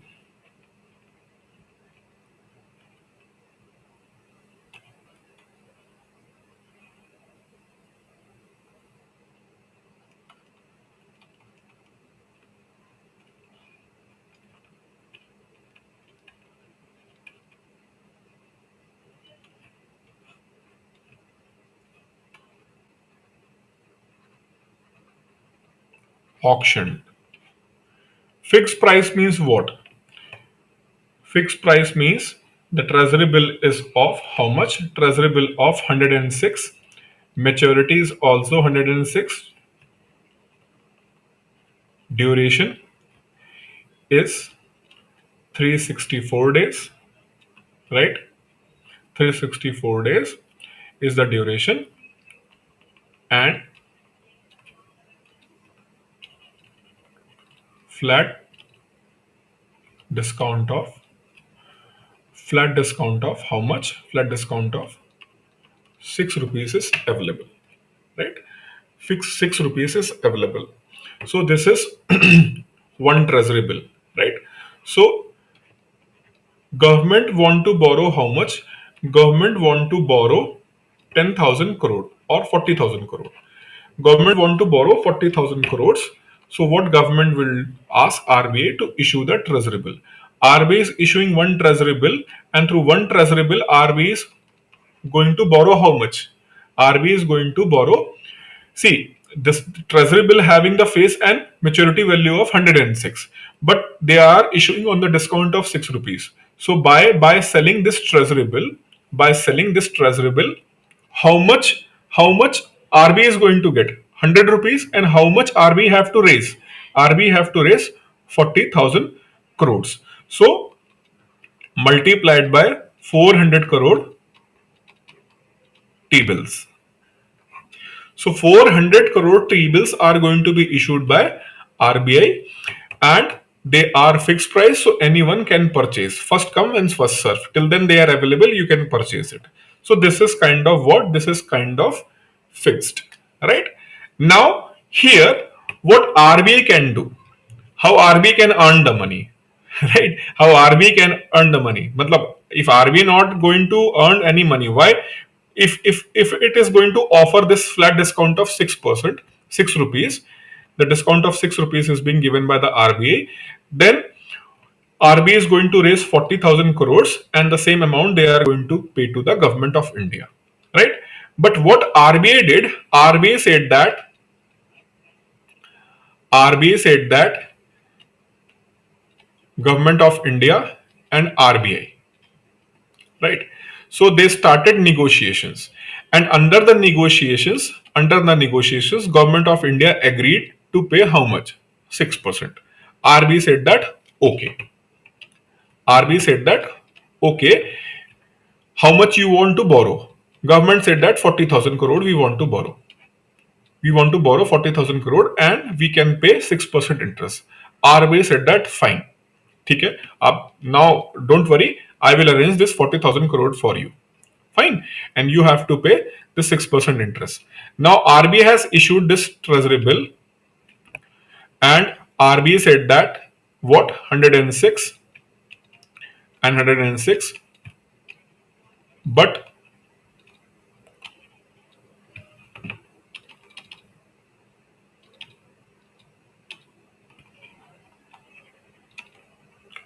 discount is of 5 rupees. Discount is of how much? Discount is of 5 rupees. Fine. If you want to purchase, then purchase. If you don't want to purchase, don't purchase. But we are going to offer discount of how much? 5 rupees. If RBI is going to offer the discount of how much? If RBI is going to offer the discount of 5 rupees only, then whosoever is going to purchase this T-bill, whosoever is going to purchase this T-bill, they have to pay how much? 101 rupees for each treasury bill. Right? Each treasury bill they have to pay 101 rupees. So how much amount RBI is going to raise? RBI is not going to raise this amount, balki RBI is going to raise this amount. And out of this amount, 40,000 crore is going to given to GOI, and 400 crores are going to be in RBI's pocket.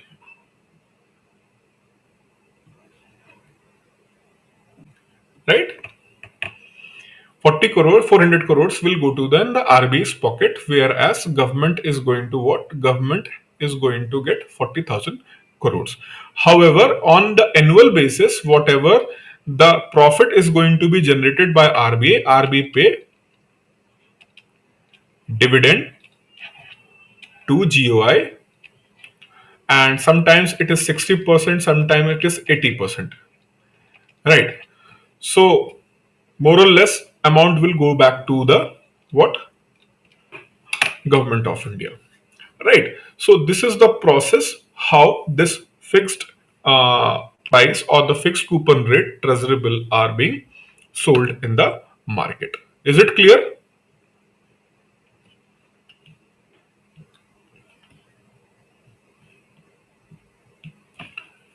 Is it clear?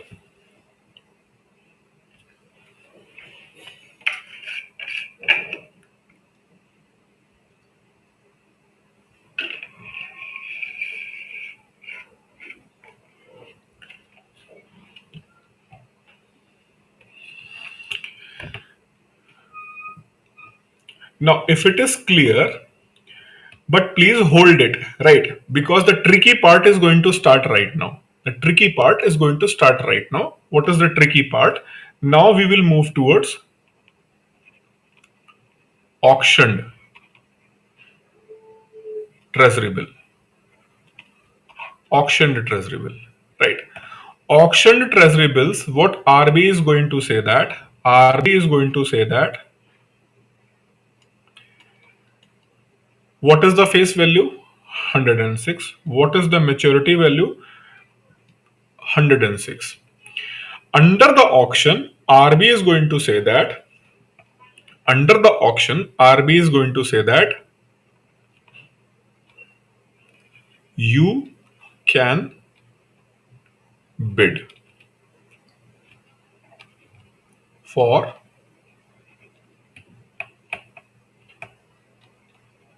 coupon discount.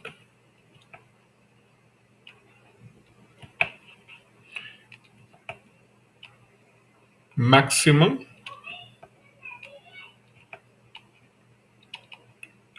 discount is 6 rupees, but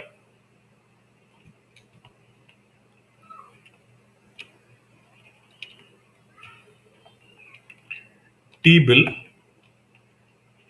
treasury bill will be sold to lowest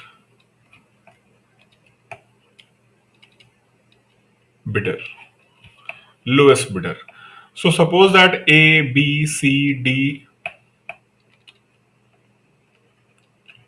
E, F, G, H. These are banks who are lined up to purchase this treasury bill, right? RBI said that the maximum discount I can offer is 6. Now you have to bid. Now you have to bid.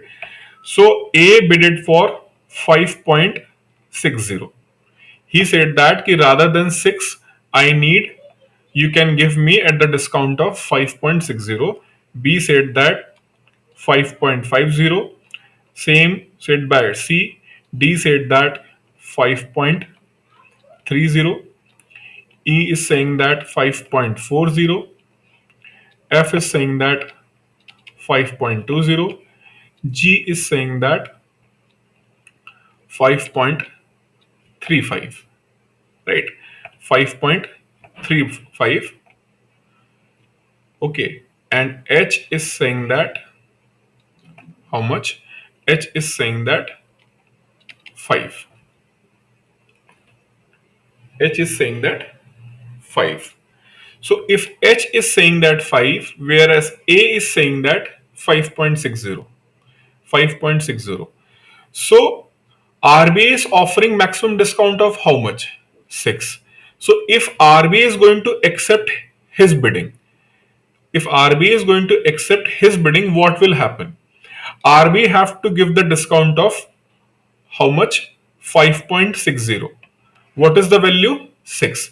If RBI is going to give the discount of 5.60, then if RBI will sell this paper to A, if RBI will sell this paper to A on this amount, then RBI is going to get how much? 100.40, and out of this 100 rupees they are going to give GOI, and 40 paisa they are going to have with RBI.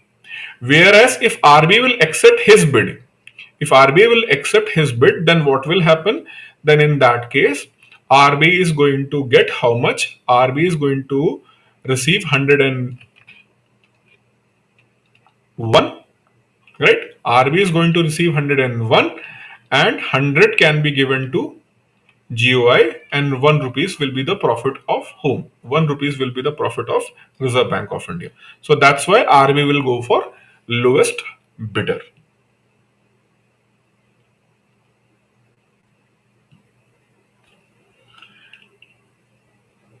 Saikat, I will come to this point. This is why I told you the complicated part is now come right now. The complicated thing we have to discuss right now. So in this way, bidding will be done. Right? In this way, bidding will be done. Fine. So if the bidding will be done, in this way, okay, is it clear or not? I hope this bidding process is clear.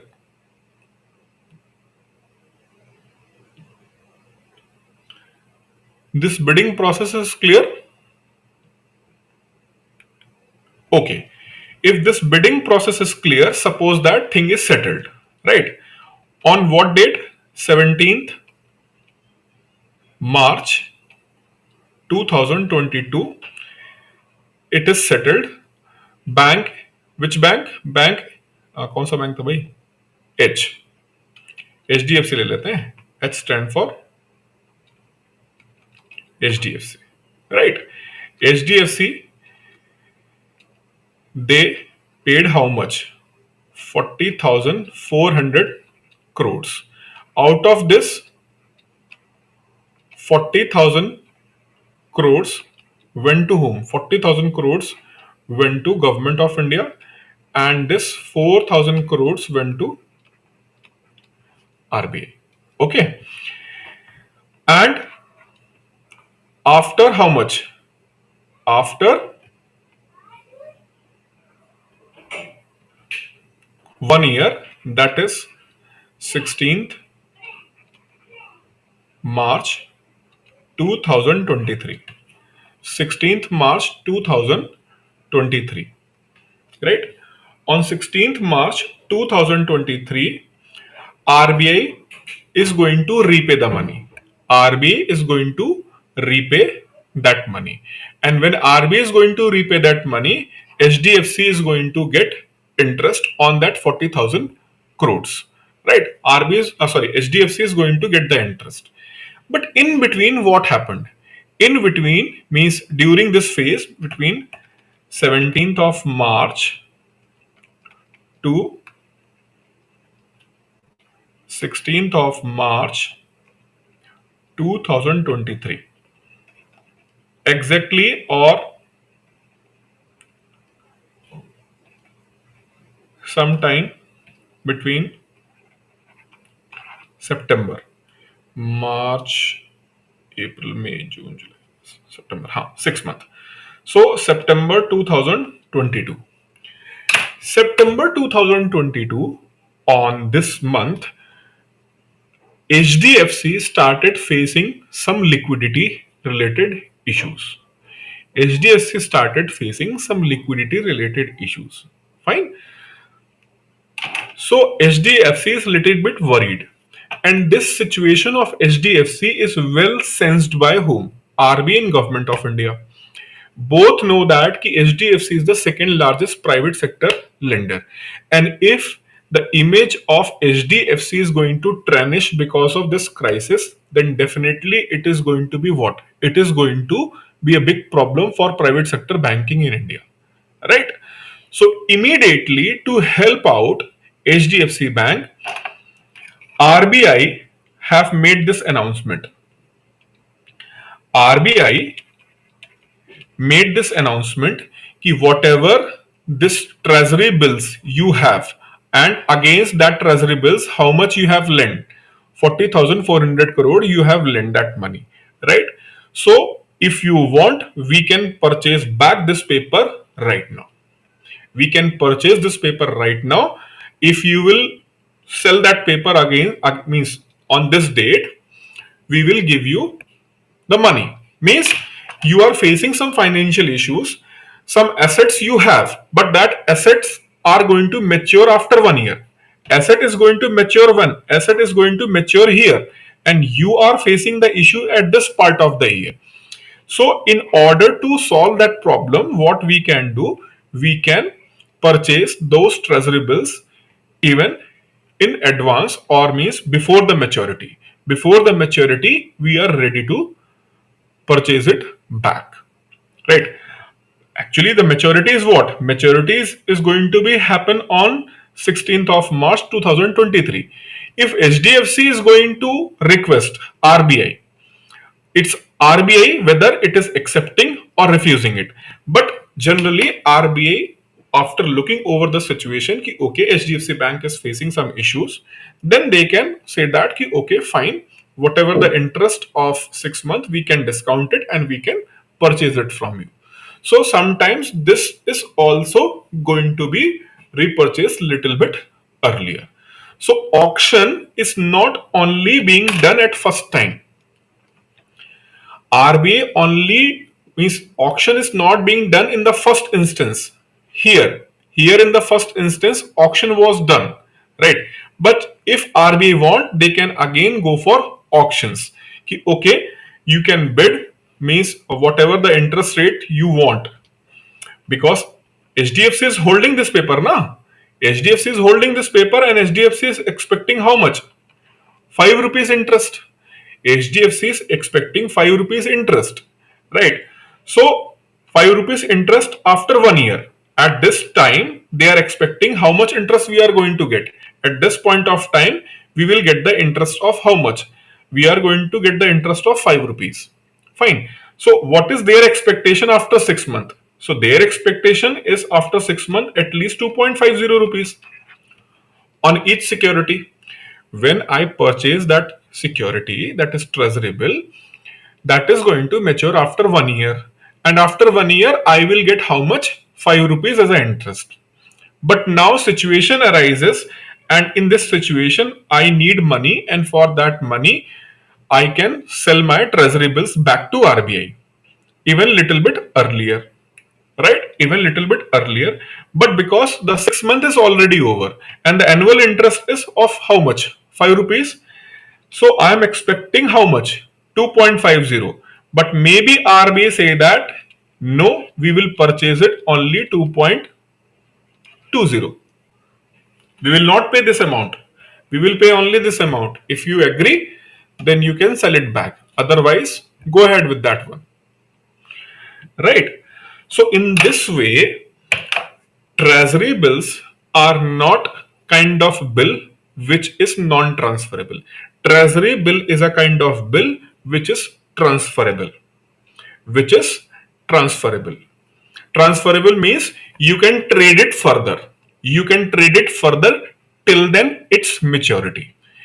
Till then its maturity, you can trade it further. Treasury bills. Right? Now, those people who was confused in the primary market and the secondary market. So when RBI was selling to HDFC, that was primary market. And when HDFC is selling before maturity, maturity is not being done. In the September month, HDFC is selling back to RBI.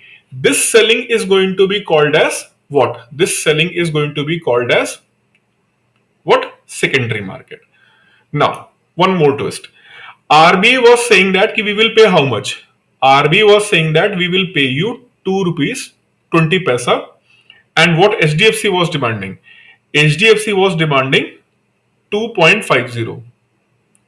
So when this negotiation was going on, all of a sudden SBI jumped and he said that we are ready to pay you 2.25.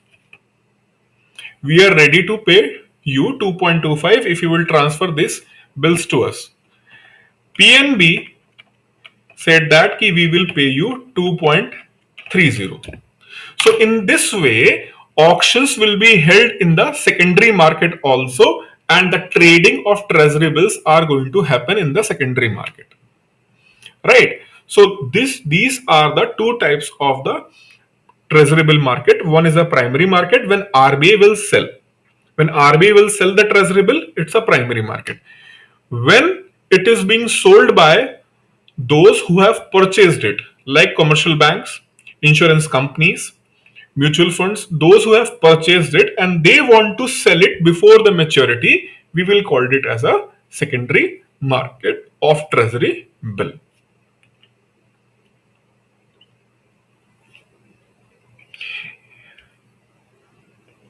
Clear? अभी clear है? Any doubt और question in your mind?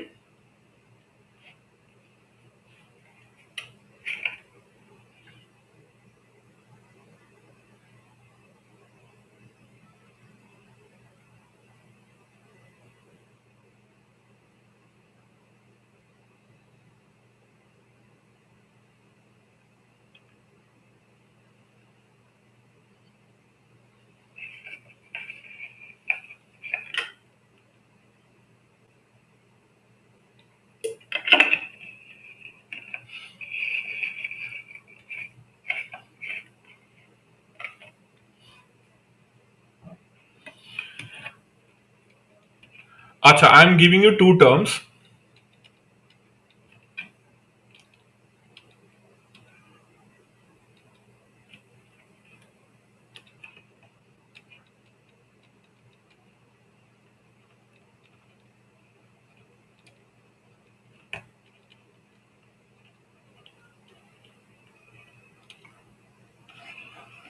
French auction and Dutch auction. French auction and Dutch auction. Try to find the meaning of these two terms. French auction and Dutch auction. Can anybody find it right now? French auction and Dutch auction.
Anu, ping me on a Telegram. I will discuss with you the descriptive part. When French auction is used for, ping me there on Telegram. Directly ping me. I will discuss with you. India is using Dutch as win-win situation for both issues and investor.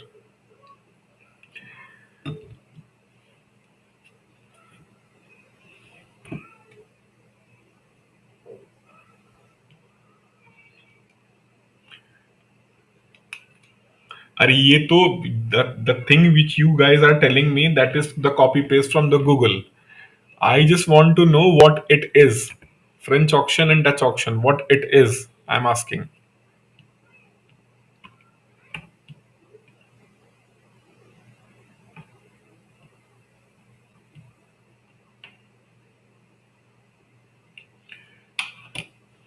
Acha, what I explained you till then now, listen my words very carefully.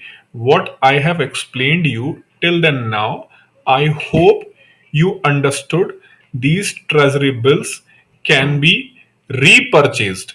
These treasury bills can be repurchased by the RBI even before their maturity. This is clear or not? Through this discussion, I tried to explain to you कि even before the maturity, they can be repurchased by the RBI, right? They can be repurchased by the RBI. Fine. And when RBI is going to repurchase these treasury bills, even before what? Even before maturity, they use these two methods, either French or Dutch auction. French auction or Dutch auction, these are two different ways of repurchasing. These French and Dutch auction are instrument of primary market or secondary market. If I said कि these are being used by the RBI for the purpose of what? These are being used by the RBI for the purpose of repurchasing of the treasury bill. Right? Repurchasing of the treasury bill, RBI uses French and Dutch auction. Right? Then we can say that these instruments are the instruments of secondary market of treasury bill, na ki first means primary market. Clear?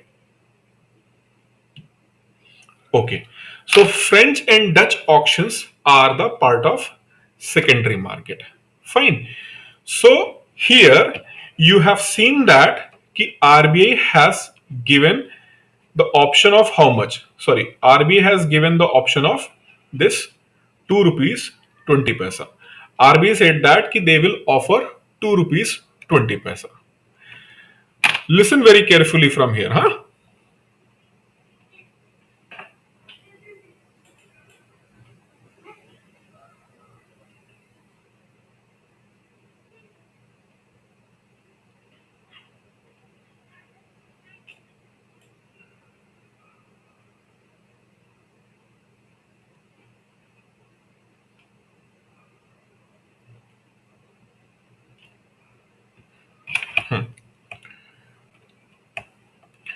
So RBI said that 2 rupees 20 paisa they are going to offer. What was the case? Case was of HDFC Bank. Case was of HDFC Bank, and RBI offered how much? RBI has offered 2 rupees 20 paisa discount. Right? So suppose that apart from HDFC, there are more banks interested in this right? So what was the amount of HDFC has invested 40,400 crores, right? This is the amount HDFC has invested. So RBI said that we want to actually buy back security. We want to buy back T-bills worth T-bills worth 1 lakh crore. What was the amount of HDFC? What was the amount of HDFC? The amount of HDFC was of 40,000 crores. But RBI is interested in how much amount? RBI is interested in this amount. RBI is interested in this amount, right? So RBI will say that we are interested in this amount. Okay, so that means other banks also have this opportunity to sell their treasury bills back to RBI. HDFC is going to sell their treasury bills, but apart from HDFC, other banks who are interested, they can also sell their treasury bill back to RBI, right? Okay, they can also sell. Now RBI said that we are going to use French auction. We are going to use French auction. So in the French auction, HDFC, SBI, PNB और कौन सा bank है यार, BOI, Bank of India, so they participated. ICI, so they started participation, right, including NABARD also. So they started their participation. Fine. HDFC want 2.25. Here I told you na how much HDFC was expecting. HDFC was expecting how much? HDFC was expecting 2.25. Whereas SBI is expecting how much? 2.10. Right? 2.10. PNB is expecting 2.18. Bank of India is expecting 2.15. ICICI is expecting 2.20. NABARD is expecting 2.12. So under the French auction, whatever the bids you have made, on the basis of those bids, RBI is going to put you in the descending order. So the lowest amount is 2.10, then 2.12, then 2.15, 2.15, then 2.18, then 2.20, and then 2.25. Okay, so in this order, RBI is going to set you there. And then RBI will find where we are going to achieve this target of 1 lakh crores. Suppose we are going to get the target of 1 lakh crore here. Here we are going to get the target of how much? Here we are going to finish the target of 1 lakh crore. So these bids will be rejected. These bids will be rejected, and the bidders who have went for the lowest bidding, they will be what? Their treasury will be repurchased by the RBI. Their treasury bills will be repurchased by the RBI. Right? Okay, this is auction. Now, how to differentiate? What is the difference between French and Dutch auction? So when I will tell you the difference, automatically you will understand what is French auction, what is Dutch auction. So here you can see that this bank 2.10, which bank was offering 2.10? SBI. Which bank was offering? NABARD. Then 2.15, who was offering? That is Bank of India. So SBI went for only 2.1%. So RBI is going to give them only 2.1%. whereas Bank of India offered how much? 2.15. So Bank of India is going to get 2.15. Means Bank of India is going to extra 0.05 in comparison to NABARD. That happens in the Dutch auction. That happens in the Dutch auction. Whereas in the French, this happens in the French auction. In the Dutch auction, RBI will see 2.15, 2.12, 2.10, and RBI will say that okay, everyone is going to get how much? 2.15. So if RBI will say that everyone is going to get 2.15, so BOI, NABARD and SBI, all of them, they will get 2.15, 2.15, 2.15. This is Dutch auction. Under the French auction, whatever you have quoted, only that amount you are going to get. So that is why the French auction is little bit difficult for the banks, whereas they are very happy with Dutch auction. Okay, just repeating again. I told you RBI on the behalf of Government of India issued 40,000 crores rupees treasury bills, right? That was purchased by HDFC. HDFC want money back in between, so that's why they offered to whom? RBI, and they said that at a half point of time, at least we should get how much? 2.50, right? Because the annual interest rate is 5, so at least we can get 2.50. So RBI said that sorry, I am not ready to pay this amount. SBI said that okay, I am ready to purchase at 2.25. Okay, so they means HDFC sold that thing to the SBI. One case, and through this case, I have explained you the nature of secondary market of treasury bills. Then I took another case. In that case, I said that apart from HDFC, there are many banks who want some liquidity. And for the purpose of liquidity, what they want, RBI can take certain actions. So RBI has studied the entire process and he found that at least 1 lakh crore rupees worth treasury bills they can buy it back. To buy it back, they can use either French auction method or Dutch auction method. If RBI is going to use a French auction method, so under the French auction method, whatever the price you have quoted, you are going to get only that price. But in the Dutch method, you are going to get the cutoff price. So what was the cutoff price? Cutoff price was 2.15. So everyone is going to get 2.15.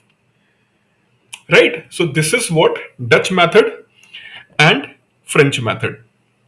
Clear? Dutch and French method is clear?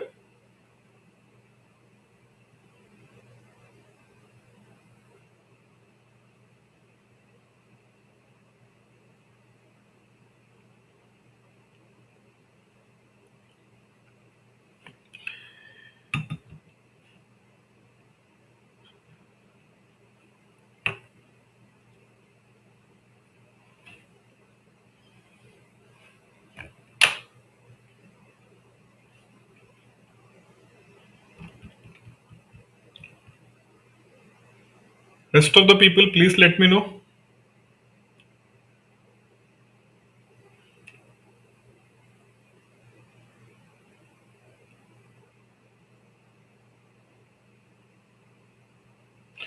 No, Raj. BOI will be happy in the French method because he is going to get most. In the French method, he is going to what? 2.15. Whereas in the Dutch auction, everyone is going to 2.15.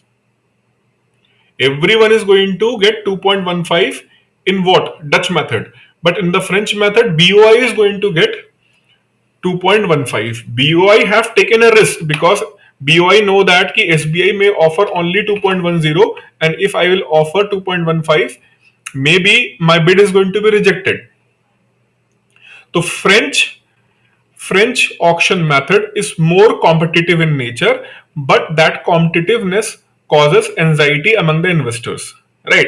Because you have bidded for that, they have bidded for that. So SBI is feeling bad. They are getting only 2.10, whereas BOI is getting 2.15, right? So this is why they are feeling bad. SBI is feeling bad. But in the Dutch method, everyone is going to happy.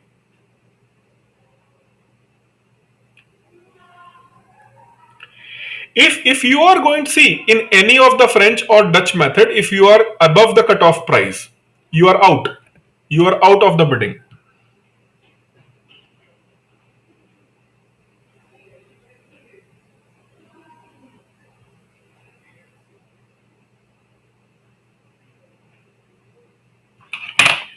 Generally, RBI follow the Dutch method.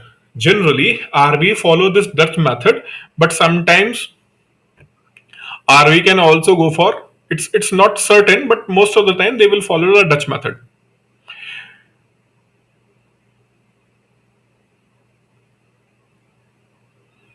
The reason is simple, that methodology used in those countries. That's why they are using the Dutch method or French method. Even the term repo which you are using, that is comes from the US Federal Reserve.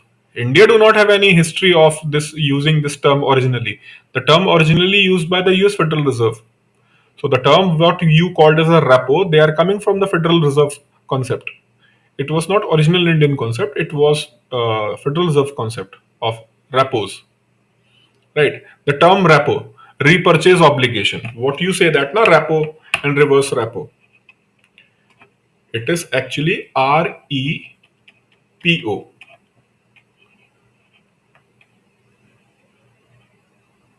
Repurchase obligation. Repurchase obligation. Right. So this is the thing.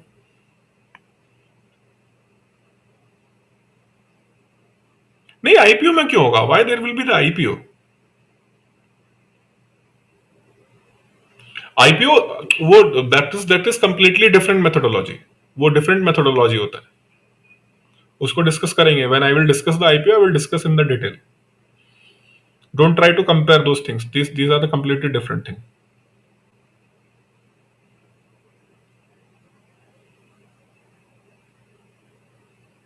Yes, right now RBI has started one more scheme. I will discuss it tomorrow. RBI has opened this services to all of you. Anyone can purchase the treasury bill right now. Anyone. You have to open a eKuber account. Through eKuber services, you have to open an account, and that with that account, you can also directly purchase the treasury bills.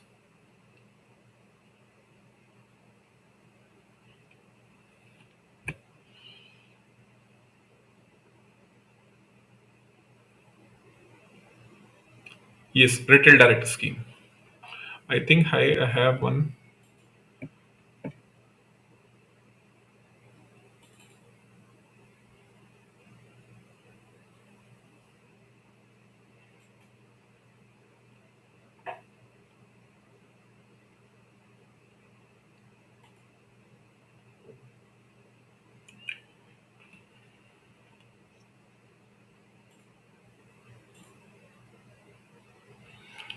This is what retail direct scheme.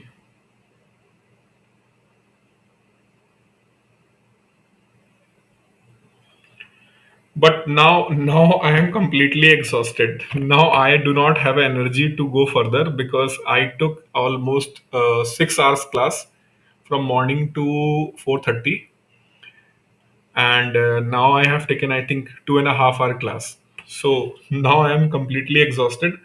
I will discuss this thing tomorrow.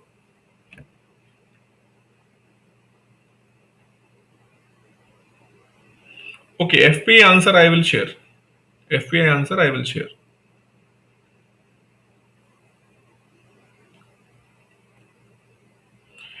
Vikalp whole timing is 11. So after half an hour it is going to start. So Zoom I will take on Saturday, not tomorrow. Tomorrow is Friday. On Saturday, I will take Zoom.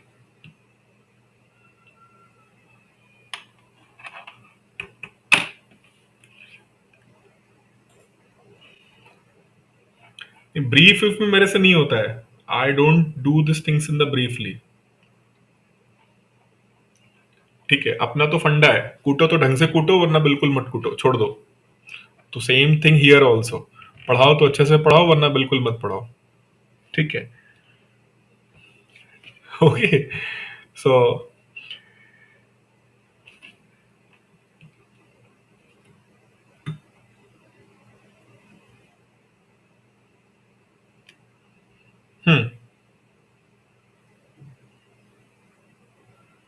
Wish you happy Holi to all of you. Thank you, Deepti.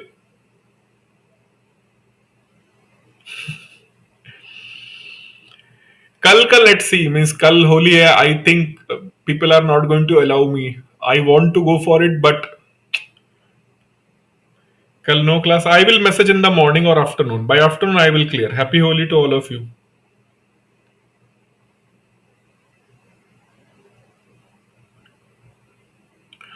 Okay then.